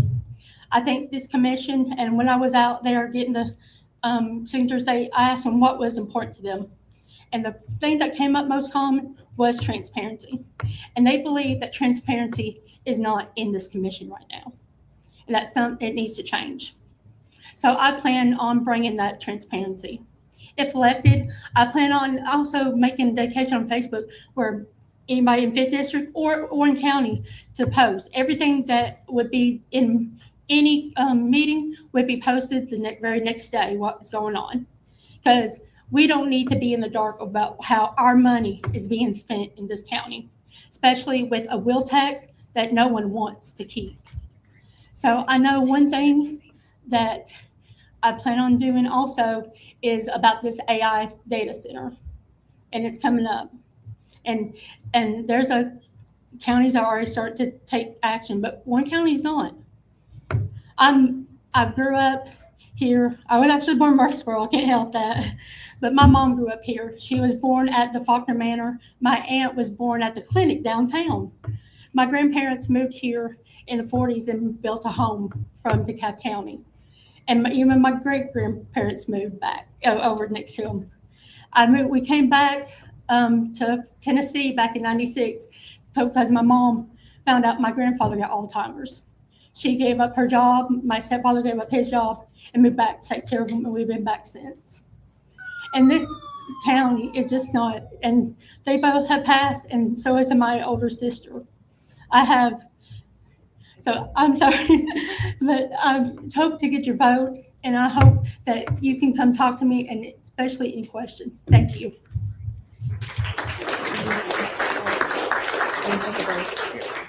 Thank you, Ms. Martin. And we're going to take another break. As we do, we would like our commissioners for the 10th district. I believe Brandon Knight is in attendance, and the commissioners for the 11th district, Steve Glenn, Michael Bell, and Tyler Simmons. If you can be making your way to the front while we take our break. Worn down. Phil's Pressure Washing can restore the beauty of your home or business with gentle, soft washing. We clean roofs, driveways, gutters, decks, and more. Proudly serving McMinnville, Morrison, Sparta, Smithville, and surrounding areas. Fully insured and licensed with 10 plus years of experience. Call Phil's Pressure Washing today and let us do the dirty work. For me, being sheriff has never just been about enforcing the law. It's about protecting what matters most, our families. Every day, our deputies work to keep our schools safe, our neighborhoods secure, and our community strong. As your sheriff, I've worked to build a department focused on service, professionalism, and protecting the people of Warren County. I'm Jackie Matheny Jr., and I'd be honored to continue serving and protecting your family. I'm Lisa Zavianis, and for the past 16 years, I've had the honor of serving as your district attorney general. I spent my career fighting for our communities, prosecuting thousands of drug cases, securing convictions against child predators, protecting victims, and working alongside schools and law enforcement to keep our children safe. I've also taken on Big Pharma to help combat the drug crisis affecting our families. Experience matters. Results matter. I'm Lisa Zavianis, and I'd be honored to earn your vote for District Attorney General. Early voting starts July the 17th, and the general election is August the 6th. Experienced, proven, and ready to serve.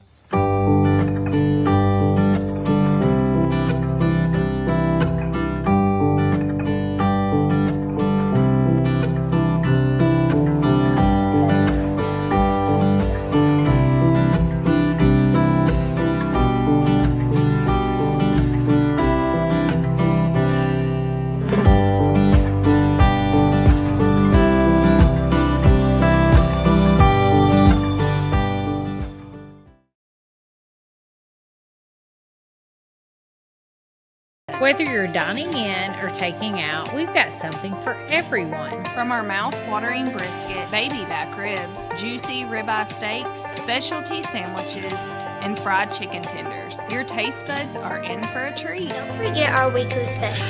Monday, spaghetti or hamburger steak. Tuesday, meatloaf or barbecue chicken board. Wednesday, pork loin or Salisbury steak. Thursday, smoked chicken halves or country fried steak.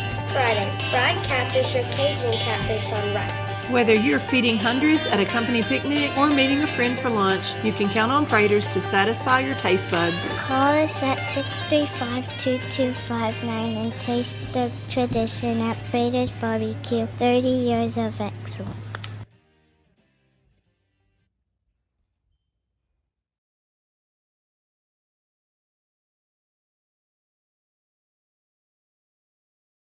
Did you know that McMinnville Drug Center is a compounding pharmacy? A one-size-fits-all approach to medications doesn't always work. Perhaps you need a different form of your medication or have an allergy to an inactive ingredient. That's where compounding comes in. Here are some benefits why to take advantage of McMinnville Drug Center over regular pharmacies that don't offer compounding. Compounding pharmacists have additional training to create medication suited to your needs. Our pharmacy lab has specialized tools to prevent cross-contamination. Call McMinnville Drug Center today and use our compounding lab to get started on a better you.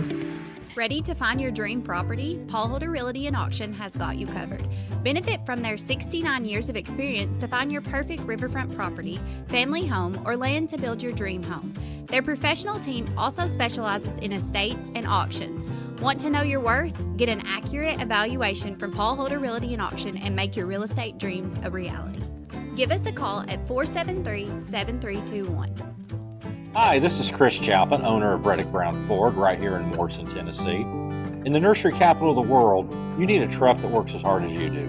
At Reddick Brown Ford, we understand growers, landscapers, and nursery owners because we serve Warren County every single day.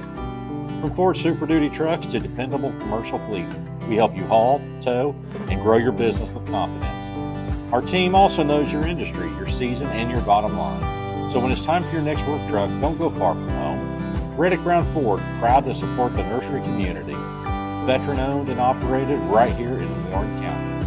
Hey, this is Kevel at the Cafe at Tree City, and I'm happy to say that you can now order all of your favorite espresso drinks online for pickup or curbside delivery. And you can do that by getting on Google, searching the Cafe at Tree City and just clicking online order, or follow our social channels and click on the link in our profile. Come enjoy a drink with us inside for pickup or to go. Hope to see you all soon. Thanks.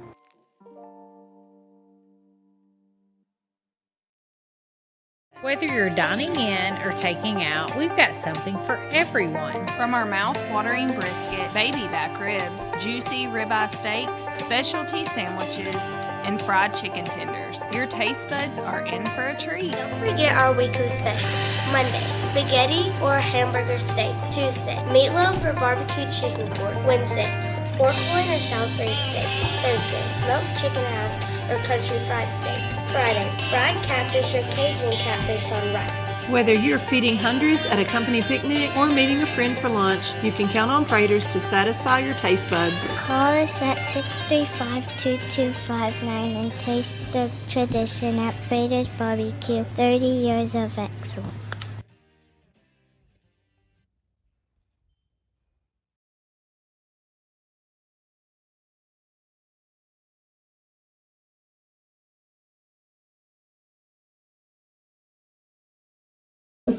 All right. Now the mics are on. Welcome back to Warren First 931. I'm your host, Kelly Walker Slaughter. We are live at the administrative building.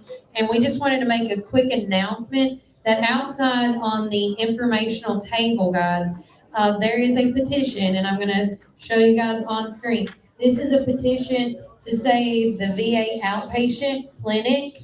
And on the back of the petition, it's got signatures that we need. The more signatures, the better, okay? We want to keep our VA clinic open.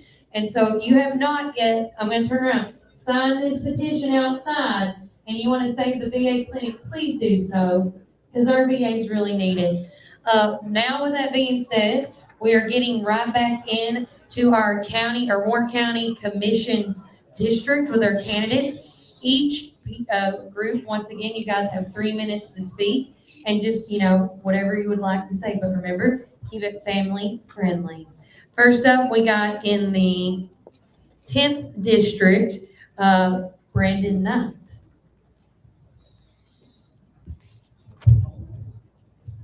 First, I'd like to thank Ms. Slaughter and Mr. Clark for putting this on for us.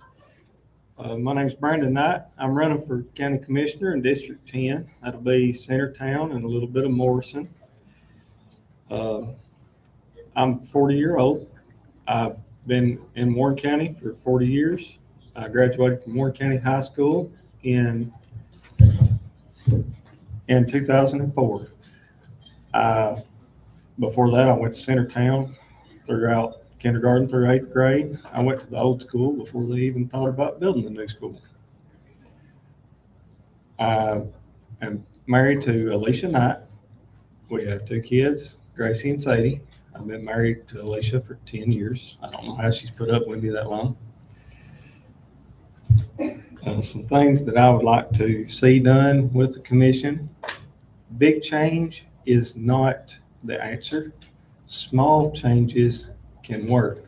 Big changes tend to upset things. I would like to see some help for the volunteer fire departments. As far as commissioner, they just work to raise the ISO scores for all of their fire departments to the top rating. That in turn help lower their home insurance, help save the county people money.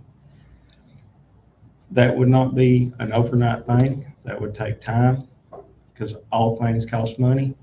All things have to go through the budget. And, money is tight for everybody.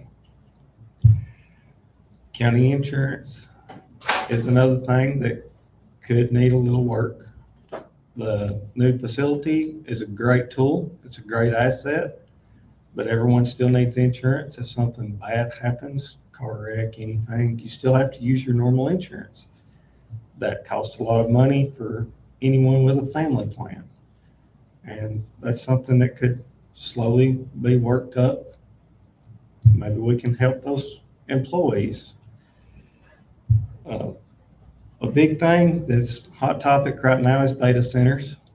I won't go into mass detail, but I do have experience with data centers. I am not for one in this county as of this time. I don't see it needed in the near future. I've made deliveries to Meta Data Center in Huntsville, Alabama. I've took the circuit breakers and cooling pipes. To close out, I would just like to thank anyone in District 10. I appreciate your vote, July 17th through August 1st, and August 6th on Election Day. Thank you for your time. Thank you. Next up, or that wraps it up for the 10th district. Now we're going to go into the 11th district representatives. We have first up the incumbent, Steve Glenn. You have 3 minutes. I'd like to thank all y'all for having us today, having me especially. I'm going to tell you first, I want to tell you about my background. I'm married to my wife, Debbie Glenn, been married 53 years, have 3 kids, 3 children, and 5 grandkids, and they're my life. And at church, I'm an elder at church, at Blessed Plain Church of Christ, and my family enjoys going there, and we take care of the church. But District 11, I've been commissioner for 8 years. 8 years I've been there, and I've done a lot.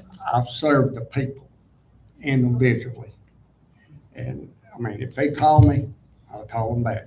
I've always talked to all of my statisticians that calls me and talks to me about the problem. I've got one problem. I've got an old couple that moved in here on Capshaw Road. And I talked to them a lot. They moved in here from Texas, and there's, if you could ever talk to them, you just melt. She's that kind of lady. So, but I'll tell you the committees I'm on. I'm on the planning commission, which the planning commission regulates roads, and it regulates subdivisions that have to come from us to get approved to it. I'm on the Health and Welfare Committee. We just got done opening the health department. That's a big plus for us. And also I'm on the policy personnel, which that's the judicial commissioners and the code directors. And we work a lot of things on that too. I just enjoy helping people. That's my problem. I just talk to anybody. I don't care. And I don't take no for an answer. So that's the way I am. And we got a good commission. We just need to continue doing what we're doing. And I love this job, and I hope I'm going to be reinstated. I just feel good about it right now. So, and I always leave you with this one word. It's more blessed to give than it is to receive. Thank you. Thank you. Next up, we have Tyler Simmons. Thank you all for putting this on and inviting us out here tonight. Hello, Warren County. I'm Tyler Simmons. I'm running the 11th district. I'm 33 years old, born and raised in the Dearborn community. I'm married to my wife, Winnie Simmons. She's a great supporter. We have 2 kids, 6-year-old and a 4-year-old. I'm running so they have a future in Warren County if they choose to stay here. I believe we live in the greatest country on planet Earth, and I believe it's because of God's intervention, and possibly the greatest state and county. However, we are quickly losing our county to greed and lack of compassion for one another. I hear politicians always say common sense this, common sense that, but what they all really need to be saying and living is what would Jesus do in this situation? Love thy neighbor above all else is the greatest commandment. So don't sell out your neighbors to a corporation to destroy our land, take our resources, and be a constant nuisance to our communities. I have firsthand experience in this as I live 1,000 feet from the Dearborn Rock Quarry. Since they've started, we get constant beeping, truck traffic, and tons of noise. And they haven't even started blasting yet, which is coming in 3 weeks. We will be subject to the noise for as long as they want to mine. Our property can be damaged. Yeah, we can sue them. It's huge corporation versus a little guy. So I've spent 8 years building my house, my parents' house, her whole property with my bare hands. A lot of money, a lot of time, a lot of blood. It's important to protect the people over the corporations. We've already lost one neighbor who moved because of the quarry. There will be more and more if this commission and our county leaders don't do something to protect the residents' property rights over corporate property rights. Destructive industries, not just rock quarries, the data centers are coming if we don't get on it. We'll just keep coming until we can't recognize the county we love. As a commissioner, I will work diligently with the other commissioners and the county executive to figure out how do we best protect the residents and put policies in place that put people over corporate profit. And we must, as a community, put Jesus above all else. And I just want to put a plug for Freedom Life Church. They started their revival tonight. It runs through July 24th. If you don't know Jesus, go join them. It'll change your life forever. Vote Tyler Simmons, August 6th. Thank you for your time. Thank you. That is a wrap for our district. Oh, sorry. No, it's not. I'm sorry, Michael. You go. No, you go. I messed up. I'd like to thank Kelly and Warren First and James Clark and Warren Joy for putting this on. I am Michael Bell. I am the current 11th District Commissioner. I'm running for another term. I think in the last 8 years, we have done a lot as a commission. We've improved the security of the buildings, the courthouse, the administrative building. We've done many things. We've done the parking lot. We've improved the health department and all of that. I'd like to see more things done, and I'd like to work with the commission that we have to do that. Like Mr. Hillis said, we're a team, and we're a great team right now. So we need to stay together. A little bit about myself. I grew up in Midway. Been there all my life. Been in the community, involved in the community. It's taught me a lot of things. It's taught me teamwork. It's taught me togetherness, and strong values. And I believe that. I also grew up on a dairy farm. Show me work ethics. I've also worked in manufacturing for over 25 years. For the last 8 years, I've worked for the city of Mount Nimble. And I am strong about teamwork. The things I try to live in my life and do everything by the 3 F's: faith, family, and freedom. And if we don't have those three things in our lives, we can't do nothing. And I humbly ask you for your support and your vote. Come early voting in August 6th. Thank you.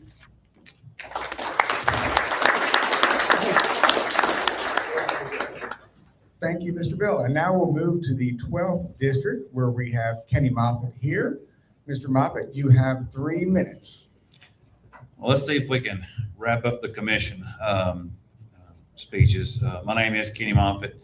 I am the incumbent, one of the incumbents for the 12th district that serves the Lucky community from around the fairgrounds, out Yeager Road, Short Mountain.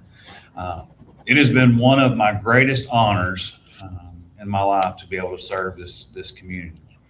I moved here back in the late 90s when I met my wife, Donna, and have been here ever since. We have 2 kids and 4 beautiful grandkids.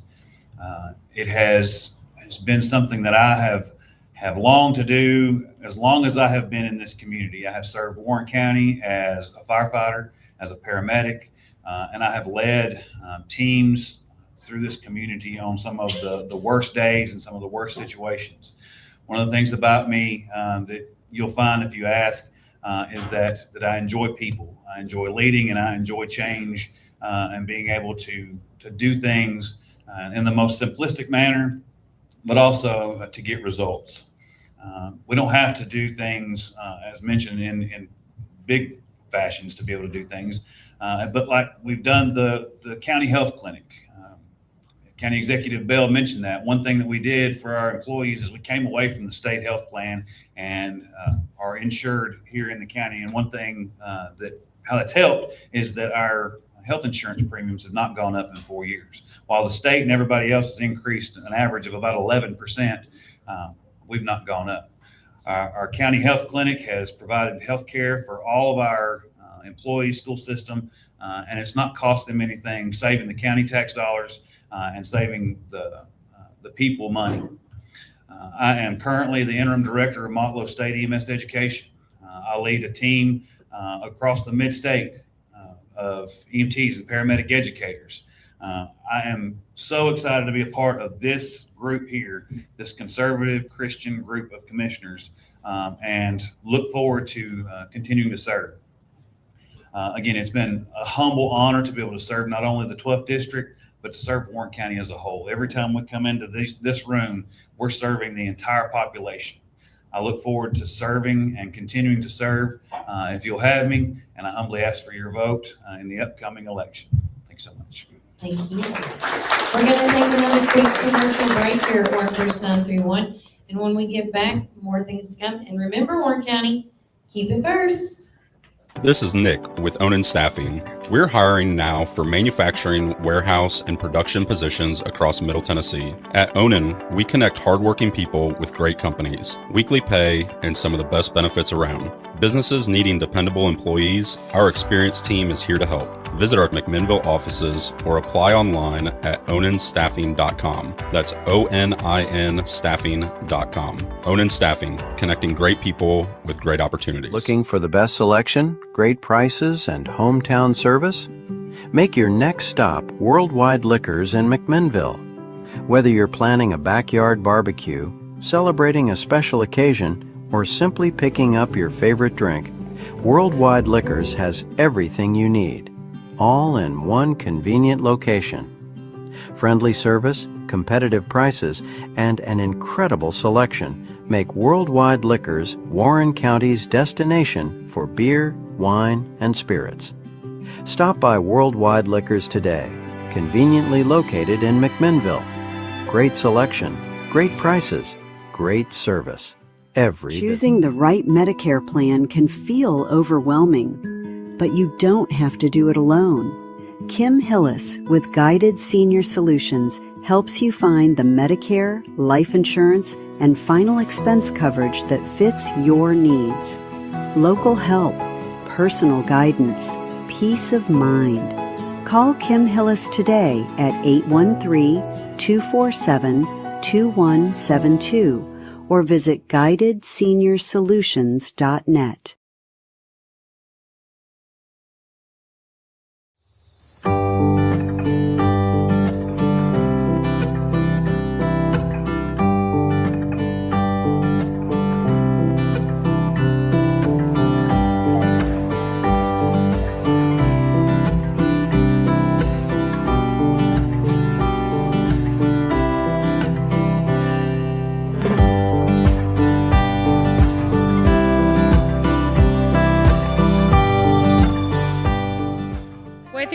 dining in or taking out, we've got something for everyone. From our mouth-watering brisket, baby back ribs, juicy ribeye steaks, specialty sandwiches, and fried chicken tenders, your taste buds are in for a treat. Don't forget our weekly specials.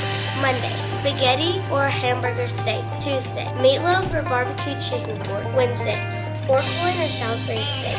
Thursday, smoked chicken halves or country fried steak. Friday, fried catfish or Cajun catfish on rice. Whether you're feeding hundreds at a company picnic or meeting a friend for lunch, you can count on Praters to satisfy your taste buds. Call us at 635-2259 and taste the tradition at Prater's Barbecue. 30 years of excellence.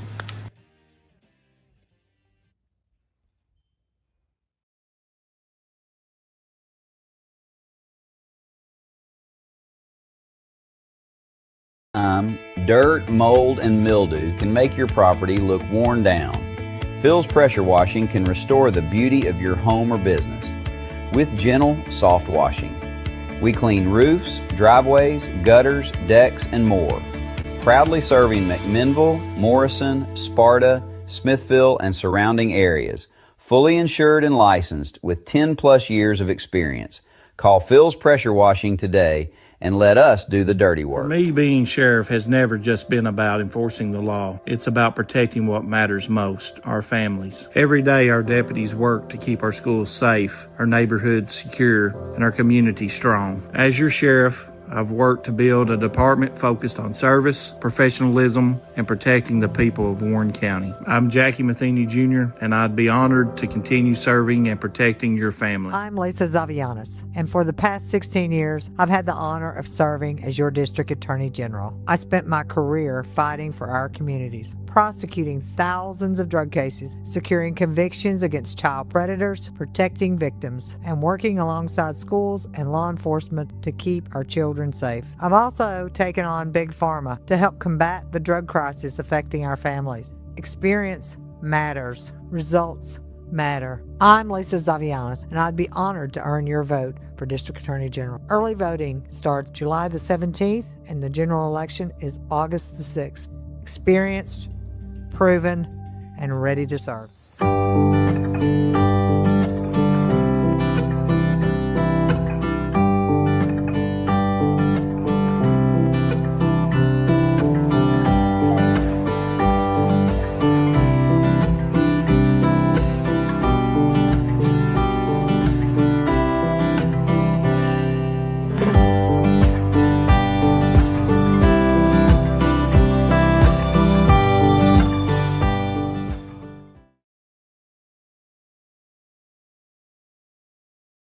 Whether you're dining in or taking out, we've got something for everyone. From our mouth-watering brisket, baby back ribs, juicy ribeye steaks, specialty sandwiches, and fried chicken tenders, your taste buds are in for a treat. Don't forget our weekly specials.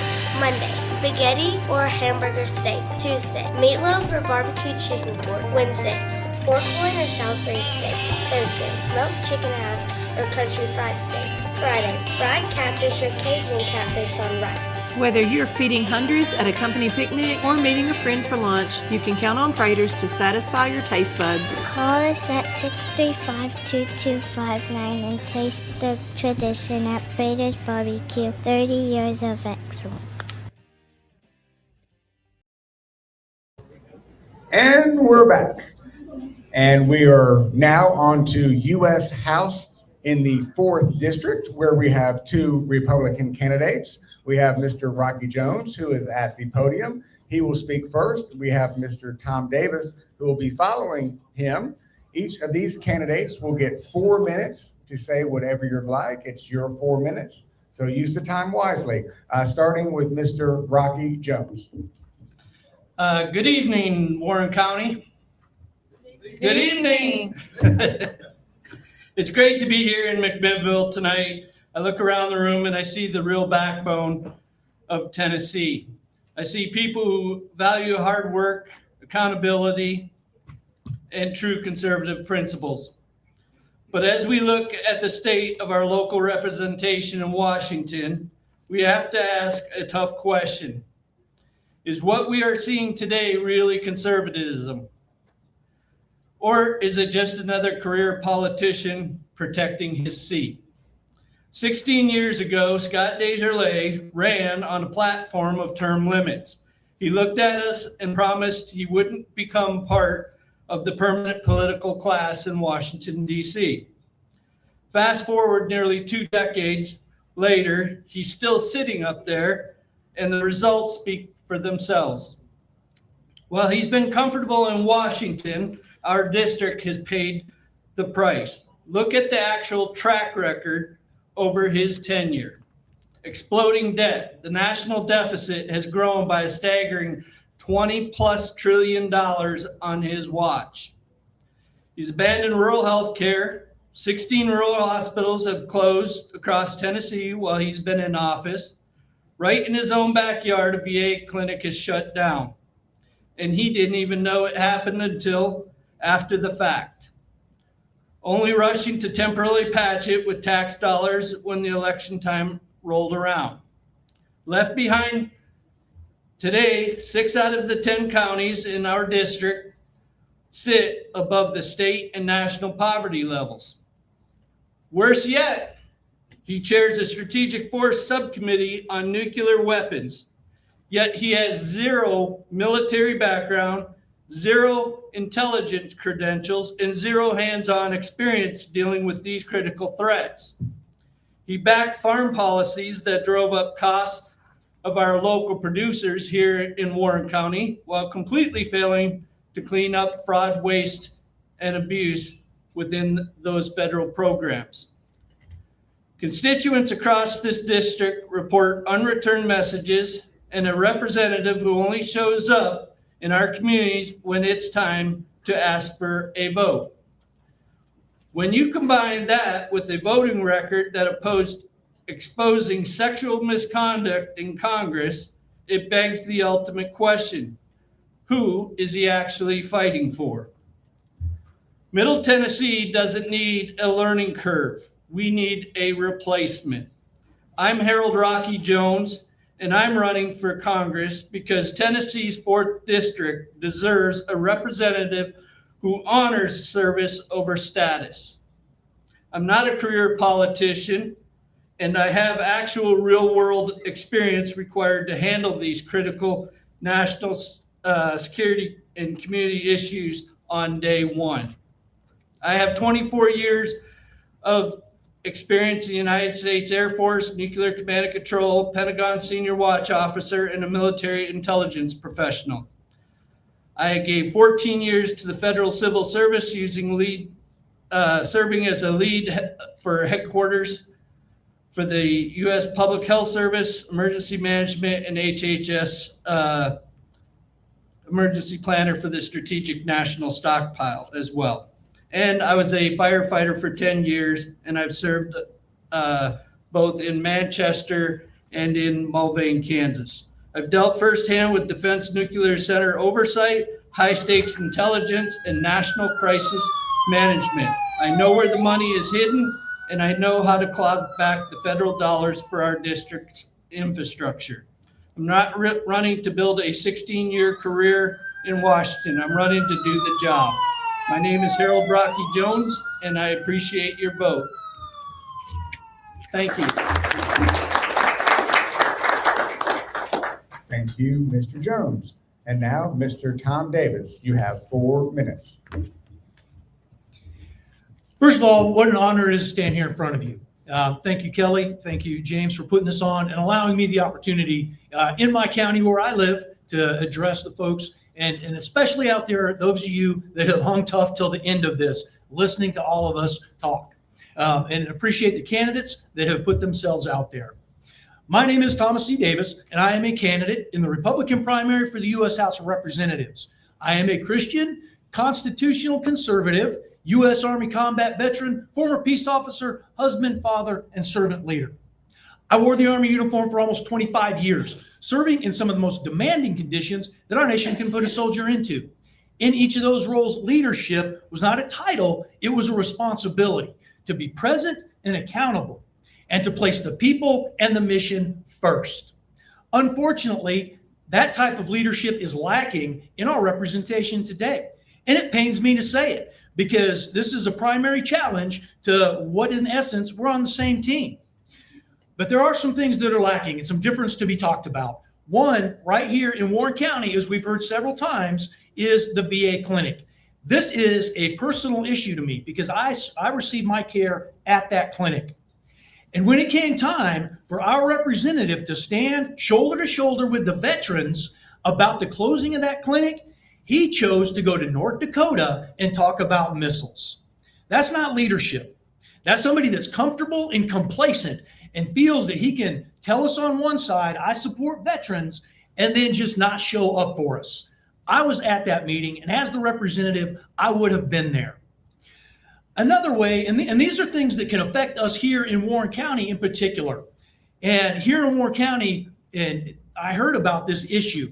And this is a program put on in Washington by our congressional representatives, the hallway where artwork is displayed from the district. Our representative has nothing hanging there.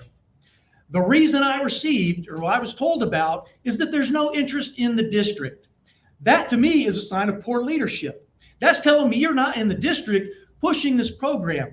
Think of these kids and what an honor it would be for them to come to DC possibly and at least have that picture hung on the Capitol or at the Capitol. So this is leadership for me and some specific issues here.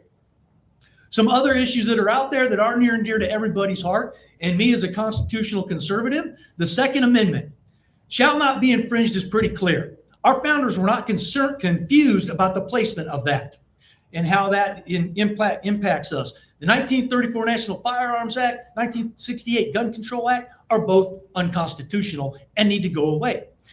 We don't need someone just giving a North and South saying, yes, we support these things, and then no action. Nothing done on it and nothing done for this district. And the mission of the representative is not to go to DC and beg money back. The mission of the district first, or that representative first, is to swear an oath to the Constitution, to defend it from all enemies, foreign and domestic. That's the first thing you do on day one. The next part of that is to defend our liberties from a tyrannical government. That's the mission. And I have a unique background that I'll be happy to explain more on this because we are on the time clock here. My name is Thomas E. Davis, and I would appreciate the vote in the Republican primary starting July 17th through August 1st, and then Election Day on August 6th. Together, we can restore accountability and constitutional government. Thank you. Thank you. As we're rotating through, gentlemen, you can step and exit over here. And would our Democratic representative please stand and take your seat? This is the order that we're doing our U.S. House 4th District for our Democrat representatives. We have Joyce Neal, so if she would like to make her way to the podium, followed by Victoria Broderick Braddock. You have 3 minutes, or no, sorry, 4 minutes. Good evening. Thank you, Warren, first for having us here. My name is Joyce Neal. I am a mother, a grandmother, and a 30-year veteran, so I'm going to be able to kick Scotty to the curb. I am running because there's a lack of transparency in DC as a whole. I am also running to ensure that we have a solid public education, that we have health care for everyone, and I will be supporting Medicare for all. And we need to fund Social Security. We can no longer depend on FICA to take care of us. As a veteran, I am going to rewrite the VA disability application program because as I've been campaigning for the past year, too many veterans have come to me and said, I'm at 20%, or I'm at 30%, or I applied 10 years ago. When I get to DC, my first knock is going to be that Veteran Services Committee to let them know that Joyce Neal is in DC and we need to get busy. There are so many issues that we can have that I don't know where to start. Oh, one thing I did let you know, my number is 615-498-7925. I give my number because it's important for someone that you vote for. You need to hold me accountable. So when I'm up in DC making a decision you don't like, you call that number. If I don't answer, my chief of staff will, but you will not have to go through that board that everybody goes through and leave a message. You will be able to contact me. I am for an America First budget. We need to take care of America. We don't need to take care of Israel. We don't need to take care of anybody else. Everything that I am for, healthcare, education, Social Security, we can fund that. There is money in the budget. All we have to do is move it around. But first and foremost, I am all for cutting all funding. We're going to cut Israel off at the neck. They're done. They will not get a single penny. We need to focus on America. We need to make sure that you can buy a home. We need to make sure that individuals who want child care can afford child care. We just need to focus on America first. And when I get there, that's what I'm going to do. I am a veteran. I have free health care for life. So it doesn't matter to me who sits in the White House. But what about you? Can you say you haven't had a medical bill since 2014? I haven't, because I have free health care for life. And that is something that I'm going to fight for. Now, it may not be free. It may cost you $10 or $15 a month, but I am going to fight so that every single American citizen has health care. They need education. They need health care. And if you live long enough, you're going to need Social Security. And that, my friends, is on the chopping block for 2028. We need to make sure you send a Democrat to DC so that we can ensure Social Security is there. I am Dr. Joyce Neal. I am running to be the Democratic nominee for District 4. I am asking for your vote and not your dollar, because my campaign has been self-funded, because we're going to have to get the money out. I'm also for term limits, if 12 years in and out. So again, I ask you for your vote, not your dollar. And I'll be back, I guess, in September for the next, because I'm going to win this seat. Thank you. Thank you. Ms. Broderick, you're up. You have 4 minutes. Hello. Thank you guys for coming out tonight. I know it's really exciting. I feel like you guys are all really excited to be here. You wanted to hear a bunch of politicians speak. I'm Victoria Broderick, and I am your congressional candidate for District 4. This is not my first congressional run. I ran in 2024 because I found out Scott Desjarlais was going to run unopposed, and I said, over my dead body, and decided to run a congressional campaign in 5 months while working full-time with 2 tiny humans, 4 fur babies at the time, fostering with our local humane society, and I grew voter turnout on the Democratic side. What I'm running for is to better represent you. I am no different than your local barista. The only difference between me and your local barista is I serve you legislation. They serve you a latte. Both can ruin your day if they're not done right. And that is why I've decided to run for office. I hard launched into politics in 2024, but I understand that this district is underrepresented. Scott doesn't come here. I was just in his office with his chief of staff, Richard, if you're watching, because he likes to watch me. Richard has told us that Scott isn't always in the district. Is there a Republican in the room who's seen him? Because I talked to Tom earlier, and that's not a thing. We deserve better representation. We work for you. That is why we run for these offices. It shouldn't be about creating a career politician. It shouldn't be that we are just in DC taking lobbyist money and APAC money and not representing you. Small dollar donations should be the grassroots and the standard for every political candidate. But money out of politics is the goal. If we want change in 2026, we need to vote for it. I'm running for this district on safety, affordability, freedom, and equity. When I talk about safety, I'm talking about your social safety nets, making sure that our veterans are taken care of. Because you took the time to serve our country, we have to serve you. Making sure that your Social Security is protected. Making sure that your communities are safe and you feel safe in your home and livelihood. When I talk about affordability, everyone talks about the economy. I'm not talking about the economy, I'm looking at milk prices. Has anyone's milk prices gone up? Because I know mine have. I looked all the way back in my little Walmart app because I live in a small town. When I talk about freedom, what good is freedom if you cannot afford it? What good is freedom if you can't live your life without the government interfering? What good is freedom when your medical doctors can't practice their profession? I'm not a medical doctor, I'm a politician, according to Google. If we're going to bring change, we have to be the change. And I'm gonna say probably the most radical thing I'm ever gonna say, I'm also a gun owner. So the whole idea that Democrats wanna take your gun, that's not a thing. I'm a gun owner. I wanna make it safe because I'm a responsible gun owner, like many of you. So I know that there's a problem and I wanna address it because I wanna be the change. When I talk about equity, this is not a right or a left fight, guys. Not a single person in this room. It's not about Republican or Democrat. This is a bottom versus top fight.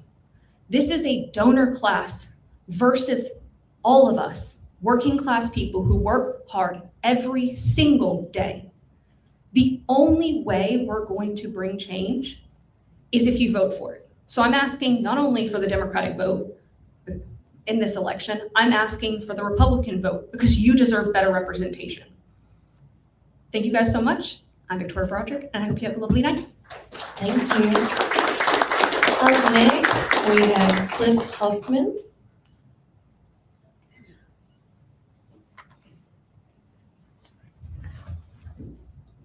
So I'd like to thank Warren First and Warren County Joy. Thank you to Warren First and Warren County Joy for having me here, and thank you all for coming and allowing me to be heard. My name is Cliff Huffman, and I'm running for Congress in Tennessee's 4th District. Due to an egregious action from our state legislators to redistrict Tennessee in the middle of an election cycle with no regard for election integrity, we all have less than 3 months to get to know who our candidates are for Congress. In less than a month, you're all going to have to make a decision. Who are you going to bring past the primaries? And that's why I'm here tonight. I'm here because I want to convince you that I am the best choice.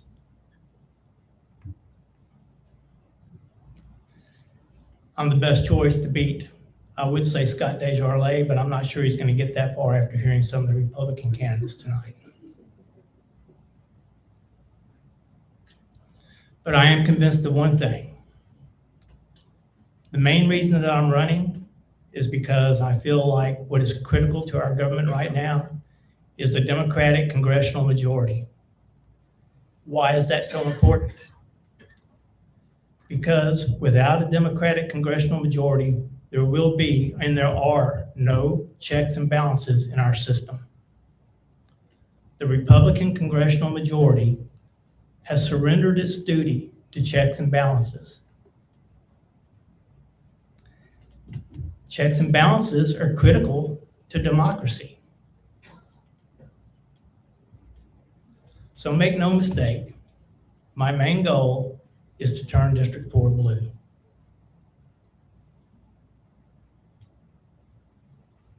We must win a congressional majority. It's critical because, again, we have to restore democracy. I feel like I can, with your help, beat a Republican candidate. But to beat the Republican, Democrats will have to get out the vote, and even then, we're going to have to sway disenchanted Republicans. And while polls indicate Republican leaning is waning,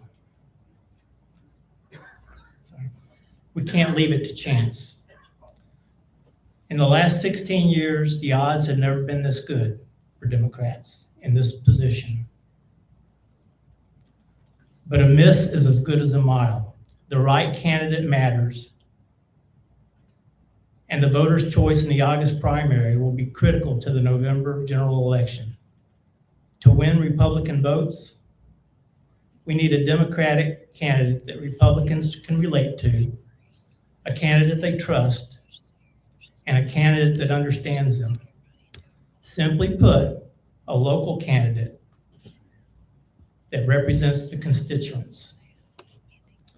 But I'm not sure the people of District 4 can remember what that looks like because they haven't seen it in 16 years. Shouldn't a representative be local? Is that important? 9 of the 11 counties comprising District 4 are rural. I've lived in the district for 32 years, raised my family here.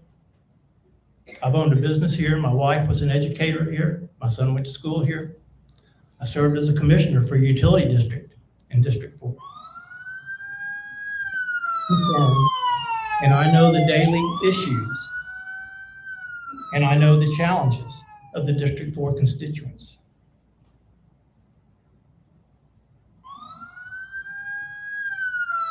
I know the daily issues of the District 4 voters. I know what they're dealing with right now, Republicans and Democrats alike. And that's what's needed. Someone invested in this district. Mr. Hoffman, that's your time. Sorry. Thank you for your time.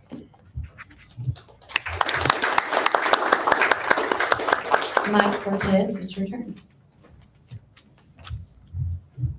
When was the last time you felt Washington was fighting as hard for you as they fight for their biggest donors? My name is Mike Cortez. I'm a husband, I'm a father, I'm a public servant, and I'm running to put our families and our neighbors ahead of big money and party bosses and retire Scott Desjardins. A lot of people ask, why am I in this race?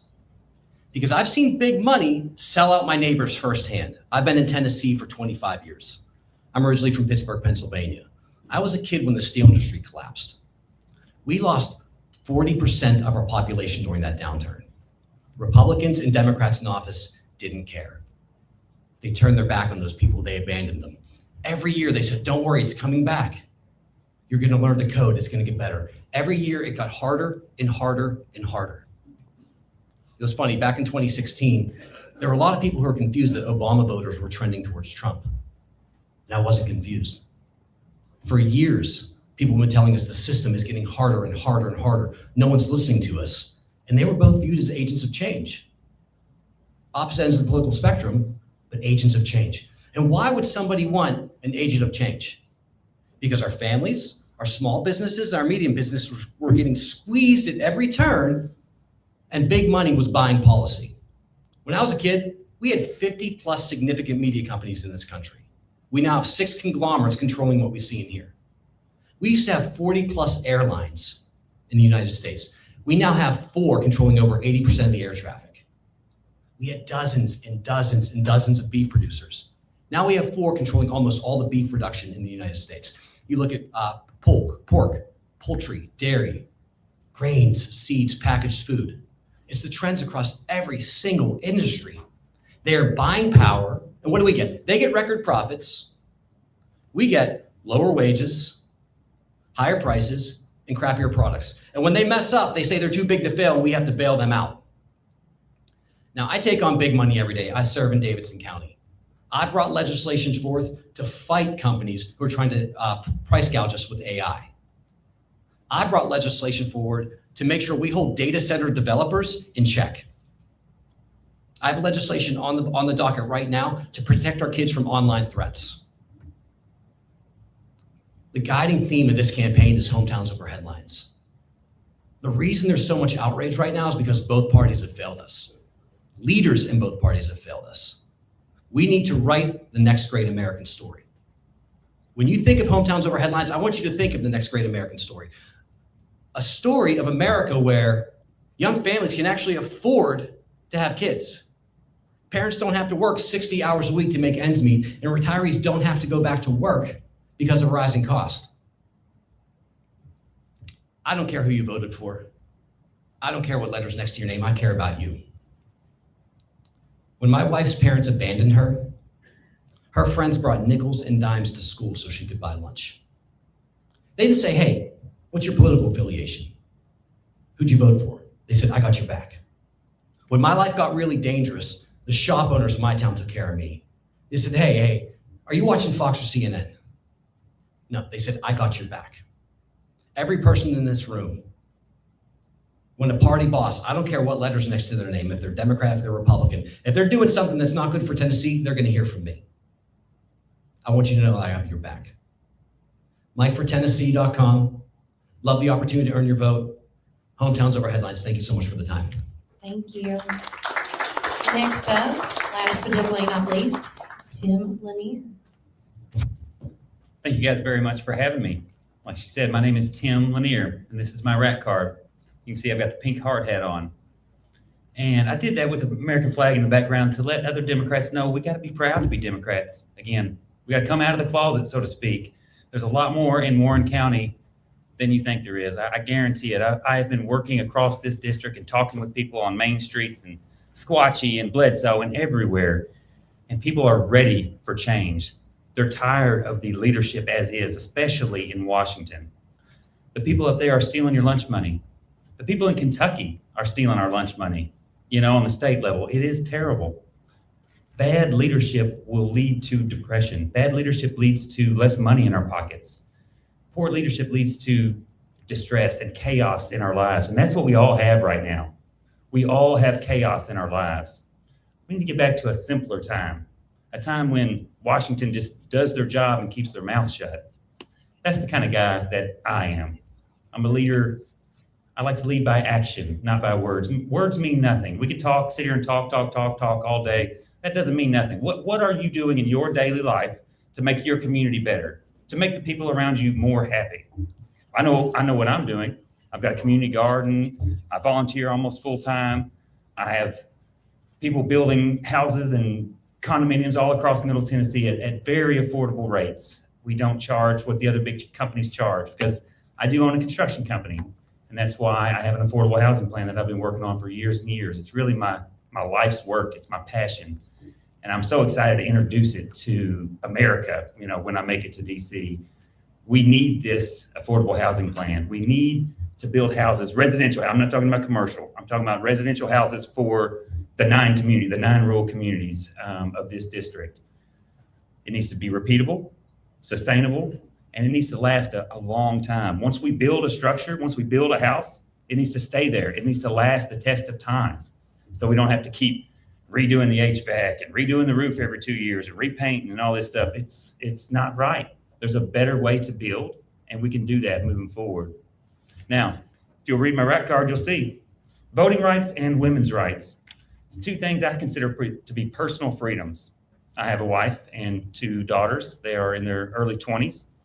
And I can't imagine a world where they don't have full control over their bodies. Actually, I can imagine it because we're living in it right now. They don't have full control over their medical decisions. If they're to get pregnant right now in Tennessee, they must complete that pregnancy, take it all the way out. Now, I know that's a bold issue to talk about, but it's important to me. Other men need to step up and say, hey, enough is enough. Women need to have personal freedoms too. It's important. I wouldn't want the government telling me to do, what to do with my body. Would you? I'm certain not. These new districts that they've drawn are not fair. They're not fair for us from Nashville. They're not fair for McMinnville or Warren County. They're not fair for Bledsoe, Squatchy County, I'll tell you that much. We got 3 different entirely sets of communities. And to be able to represent those 3 people is almost impossible. You can't be in Nashville and Dunlap in the same day and you realize how different these people are. So while I'm in Congress, I will fight like a dog with a bone to redraw our congressional maps to be fair across this country. Because if there's one thing that will lead to issues in this country and the U.S. not really surviving the next 250 years, it's our voting rights. The more our voting rights get diluted, the more in trouble we are. You veterans out there, my last point issue is Russia and foreign policy. I think it's important that we stand back up to Russia. President Trump said he would end the war in Ukraine before he took office. How's that going? Not very good. I'm Tim Lanier. I'm 4th on the ballot in the 4th district. I appreciate you guys having me. Thank you. Thank you, Mr. Lanier, and thank you to our candidates in the 4th District U.S. House, the 5 Democrats. Thank you for taking the time and joining us here today. We will take a quick break and then come right back for our final candidate. Yes, we are going to hopefully see Miss Marquita Bradshaw coming up. But if not, we'll just go right into our closing. But remember, Warren County, keep it first. Did you know that McMinnville Drug Center is a compounding pharmacy? A one-size-fits-all approach to medications doesn't always work. Perhaps you need a different form of your medication or have an allergy to an inactive ingredient. That's where compounding comes in. Here are some benefits why to take advantage of McMinnville Drug Center over regular pharmacies that don't offer compounding. Compounding pharmacists have additional training to create medication suited to your needs. Our pharmacy lab has specialized tools to prevent cross-contamination. Call McMinnville Drug Center today and use our compounding lab to get started on a better you. Ready to find your dream property? Paul Holder Realty and Auction has got you covered. Benefit from their 69 years of experience to find your perfect riverfront property, family home, or land to build your dream home. Their professional team also specializes in estates and auctions. Want to know your worth? Get an accurate evaluation from Paul Holder Realty and Auction and make your real estate dreams a reality. Give us a call at 473-7321. Hi, this is Chris Chalpin, owner of Reddick Brown Ford right here in Morrison, Tennessee. In the nursery capital of the world, you need a truck that works as hard as you do. At Reddick Brown Ford, we understand growers, landscapers, and nursery owners because we serve Warren County every single day. From Ford Super Duty trucks to dependable commercial fleet, we help you haul, tow, and grow your business with confidence. Our team also knows your industry, your season, and your bottom line. So when it's time for your next work truck, don't go far from home. Reddick Brown Ford, proud to support the nursery community. Veteran owned and operated right here in Warren County. Hey, this is Kevel at the Cafe at Tree City, and I'm happy to say that you can now order all of your favorite espresso drinks online for pickup or curbside delivery. And you can do that by getting on Google, searching the Cafe at Tree City and just clicking online order, or follow our social channels and click on the link in our profile. Come enjoy a drink with us inside for pickup or to go. Hope to see you all soon. Thanks.